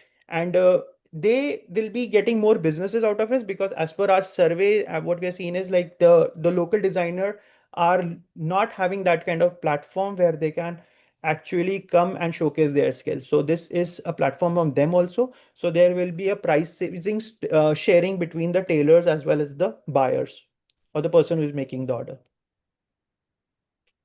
Thank you. Thanks, Ketan. Yeah, thank you so much, Bhargavi. We'll hear it from Anand sir. I have few comments. Okay. See, for me, um, the way I'm hearing all this is, you're like, it's a urban company kind of thing where you're bringing fragmented customers and fragmented players and giving a platform. So your Figma demo, whatever you showed, wireframe looks fine. So GTM point of view on paper is clear. Where I a lot of questions Bhargavi asked, so I don't have questions, that's why I said comment is uh and Shiva mentioned he was in Lenskart. So is he making this 3D thing or virtual thing appear on a real person? How good it happens? I don't know whether AI has reached that stage, or the kind of AI that we are dealing with today, um, to render stuff, etc. How good that fit will be, and how that seems to be a big challenge. So do you have that technical prowess to develop something like that beyond just creating an agent out of existing or not? Is something that I'm not able to imagine that. So that's one concern I have on this. Okay, that how technically strong you are for a customer like me to see it the way you have shown in your images. It can go really all around, and the experience can drop over there. The second thing was on the assumption of the scale, etc. In my head, while the problem statement is nice, market, etc., that you are saying, all that is fine. The scalability itself will be like a long patience game, because you'll have so much of challenges to fix, and you yourself mentioned the size and those things are you are dealing with. In that environment, getting this 50,000 users or customers within H1 is like not H1, 6 months, yeah, 6 months, and that's a big deal, super big deal. So that's again a comment, not a question. These are the only two comments I had. And tailors, etc., fine. I mean, some of the metrics that you mentioned, it's like an urban company, which tailor or which uh, tech, worker has done a job in historically, and then people can write comments. Some of the metrics you mentioned, those are fine. So GTM is fine. Growth strategy needs to be really realistic, and business model viability again will be a long term play for me from my point of view. Okay, thank you, thanks. Thank you. Thank you.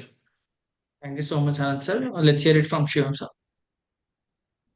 Yeah, hi, Ketan. Great presentation. So, uh, I'm really passionate about D2C brands, so I have a lot of points, but I'm just going to try to limit them to this case study. Yeah. So what I could see from the starting is that first I thought it's a D2C brand model, but then it sort of turned into a marketplace model where tailors are introduced on the other end. So what I could actually see is that it's like the problem is not equally matching to the solution. Like the solution seems bigger or the problem seems smaller, something like that. So a few basic things just to see it from the real world perspective, that if I'm a consumer, the problem is very real, that a lot of people have these clothes, especially kids' clothes. As you grow up, they'll like to restore their kids' clothes. So they want to do something with that. So and now with this comes a very big responsibility of the brand to get the trust that, okay, these items will be very carefully handled and something incredible is going to be built because emotions are attached to it. Okay. One wrong order, it's going to be like LinkedIn, Instagram, everywhere because people are very sensitive with it. So, so that part, I think it's a very complex problem to solve. But I really like, the solution towards it that yes, you're gonna upload, you wanna use AI from it, ask them the suggestions, confirm from them, and then sort of place the order. Now, what part I think that can be sort of deprioritized is the tailoring part. That once you try to mix the marketplace tailors, make it like a marketplace and bring in tailors, then first it's going to be very complex again, that how do you distribute that and everything, and you will have lesser control because it's a marketplace. So instead you would want to focus from two or three in-house tailors and see from there. And if you think that model is not working, then you sort of try to get the revenue from getting more tailors. And from the tailoring sides also, yeah, and if you're introducing tailors itself, then why limit to just sentimental products, right? Then you can just open it for everything. If you're just trying to connect people with tailors, they can just get made anything, not just from sentimental value. So yeah, this is the proportion I was talking about, that either you fix your brand that, okay, I'm gonna make sure that anything sentimental that you had, I'm gonna convert it into something incredible through my in-house designers, through a very good magnifying glass, making sure everything is right. And then within that, you have to build that trust with the brand because you're dealing with something very trustworthy. And then within that, Yeah, and within that, when you go about executing it, as Bhargavi ma'am mentioned, so in logistics, uh, pickup is already a hassle if there's an RTO or like a return thing that we call in e-commerce. So if you are going with a pickup first and then delivering to your warehouse and then going back again delivering, and let's say if there's a return on top of it, then it's already double cost for you logistics wise. It's instead of just one A to B, it's A to B back to A, Yes. very in a very layman terms. So logistics is gonna be heavy. And yeah, I think yeah, and in terms of the technology, if I were to say one pivot could be that okay, you figure out this technology that you upload the images and you convert something and you suggest them. So if this technology works, then maybe you stick to just this, sell it as a B2B to other players. Okay. But in the real world, this is being caught up really, really fast. Like every day, someone is building something. And how Lenskart did it is also we never made it in-house. We started with Singapore company Ditto, took them in-house, bought them, and then developed over and over till iOS supported that library. So I mean, it's not easy to build yourself. If you are able to crack it, then I would say stay on it, Sure. right? And yeah, one and few things like when you are going for, let's say, B2C model, like a D2C brand, um, 90% of your, I mean, revenues are gonna come from ads, Google, Facebook, uh, WhatsApp, all these things, Instagram, and it's gonna be high burn. That is no profit for, let's say, 6 or 7 months. You're just landing consumers on your app or website. Start with the website as app is very hard to get installed. So once you low CAC also. So once you get them on the website, that is where you track the primary metric of conversion. That is how many people are coming and how many people are leaving with a bag in the hand. Yes. So that is should be the basic metric. And yeah, one important thing last to add, the complexity with it is the feedback loop Yeah. with the sizing. So sizing, maximum returns happen in the industry because of sizing, 30% for new brands. Uh, and in this, sizing is the biggest, one of the biggest problems. Once you have done all these pieces right, sizing is going to be issue that, okay, how do you communicate the size? How do you make sure that it is fitted perfectly? And, once that size thing is, and then how do you deliver that? If there is iteration, then how do you cater to it? Lots of stuff. But yeah, good and excited problem to solve. I would love to use it if it is out there. Sure. We'll Thanks, Kevin. Thank you. Thanks so much, Shivam sir. Shivam sir, how much you would like to give to team Ketan out of 5? So I've given 3.4. 3.4. Yeah. Bhargavi ma'am? I would give it as 3. Anand sir? 0.8. 2.8. Yeah. Thank you. Thank you so much, sir. So, audience, QR scanner will be coming up on your screen. Please vote for Ketan. You have 20 seconds to vote for Ketan.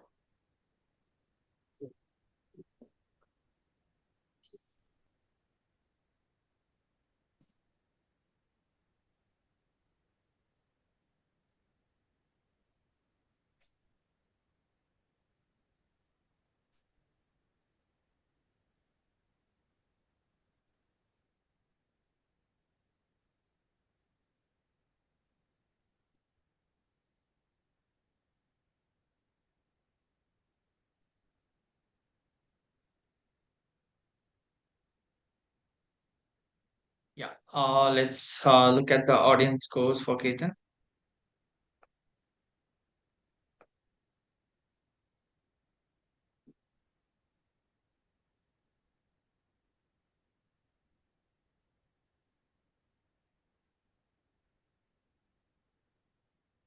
Yeah. With this, we have come to end of today's Skillathon. So thank you, presenters and jury members. Before we announce the winner for Skillathon, I request the juries to accept the certificate of appreciation on behalf of IPL. First up, we have Shivam Jaina. Thank you so much, sir. Please accept the certificate of appreciation on behalf of IIPL. So, we'd like to hear your experience on Skillathon. Yeah, great. I think great stuff. Very interesting. I've been standing for 2 hours. I didn't realize it.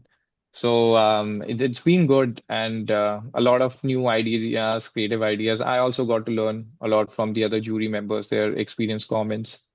And yeah, I think exciting, interesting problems. I don't think anyone did it just for the sake of it. Everyone was really passionate and into it. So same for me as well. So yeah, great job, everyone. Had a great time. Thank you so much, Shivam, sir. So, Bhargavi ma'am, please accept the certificate of appreciation on behalf of IPL. Thanks a lot. Thank you. Thank you so much. Yeah, we would like to know your experience on today's Skillathon. Wonderful efforts by everyone, and could see the dedication and the thoughts that they have put in to make it possible. So definitely good try, everyone. And as yeah, it's a lot of good learning experience from the other juries comments as well. So keep up the good work, guys. And this is not the end. Please keep on trying. Thank you. Thank you, ma'am. Anand sir, please accept the certificate of appreciation on behalf of IPL. You. And your experience on Skillathon? Yeah, I'm coming on this for the first time here. I think the problems were real. People were trying to solve real problems. Their approach was great. Um, and I'm sure they would have learned something from the insights the jury members have provided for us. Some of the approach that they took was really refreshing, and I also thank you for inviting us here. Thank you. Thank you so much, sir. We appreciate your time and presence on this platform to all the jury members. The insightful feedback and questions will encourage the students to look into the product with more clarity. Now, it's time to declare the winner of today's Skillathon. Any guesses? You can ping on the chat or maybe unmute yourself and tell. So Skillathon winner gets a gift voucher worth 1,000 rupees, and their presentation goes live on Skill Lab portfolio on our website. It's an open source, and a lot of our alumni refer to the Skillathon winners presentation while they're working on a capstone as a great presentation for that particular skill. Without any delay, let's announce the winner for today's Skillathon. So it's Bhavesh, Rastogi, Narendra Tiwari, and Nima. Congratulations, team. Congratulate on winning the Skillathon of Product and Digital Strategy. Well done. Thank you, sir. Thanks to the respected jury. It was great having the opportunity to present. And yeah, we got a lot of tips and suggestions we're going to include in our future programs to improve on certain aspects and be more confident and be more soundproof with our strategy. Thank you. Yeah. Thank you, team. So with this, we have come to the end of today's presentation. Congratulations once again, and thanks all juries and audience, and also all the participants. With this, let's call it for today. Good evening. Have a great weekend, and take care until next time. Thank Thanks, you. Bye, everyone. everyone. Thank you so much, sir. Thank Thank you, you everyone. for all the efforts. Take Thank care. you. Bye. Bye. Everyone, thank you, Julie.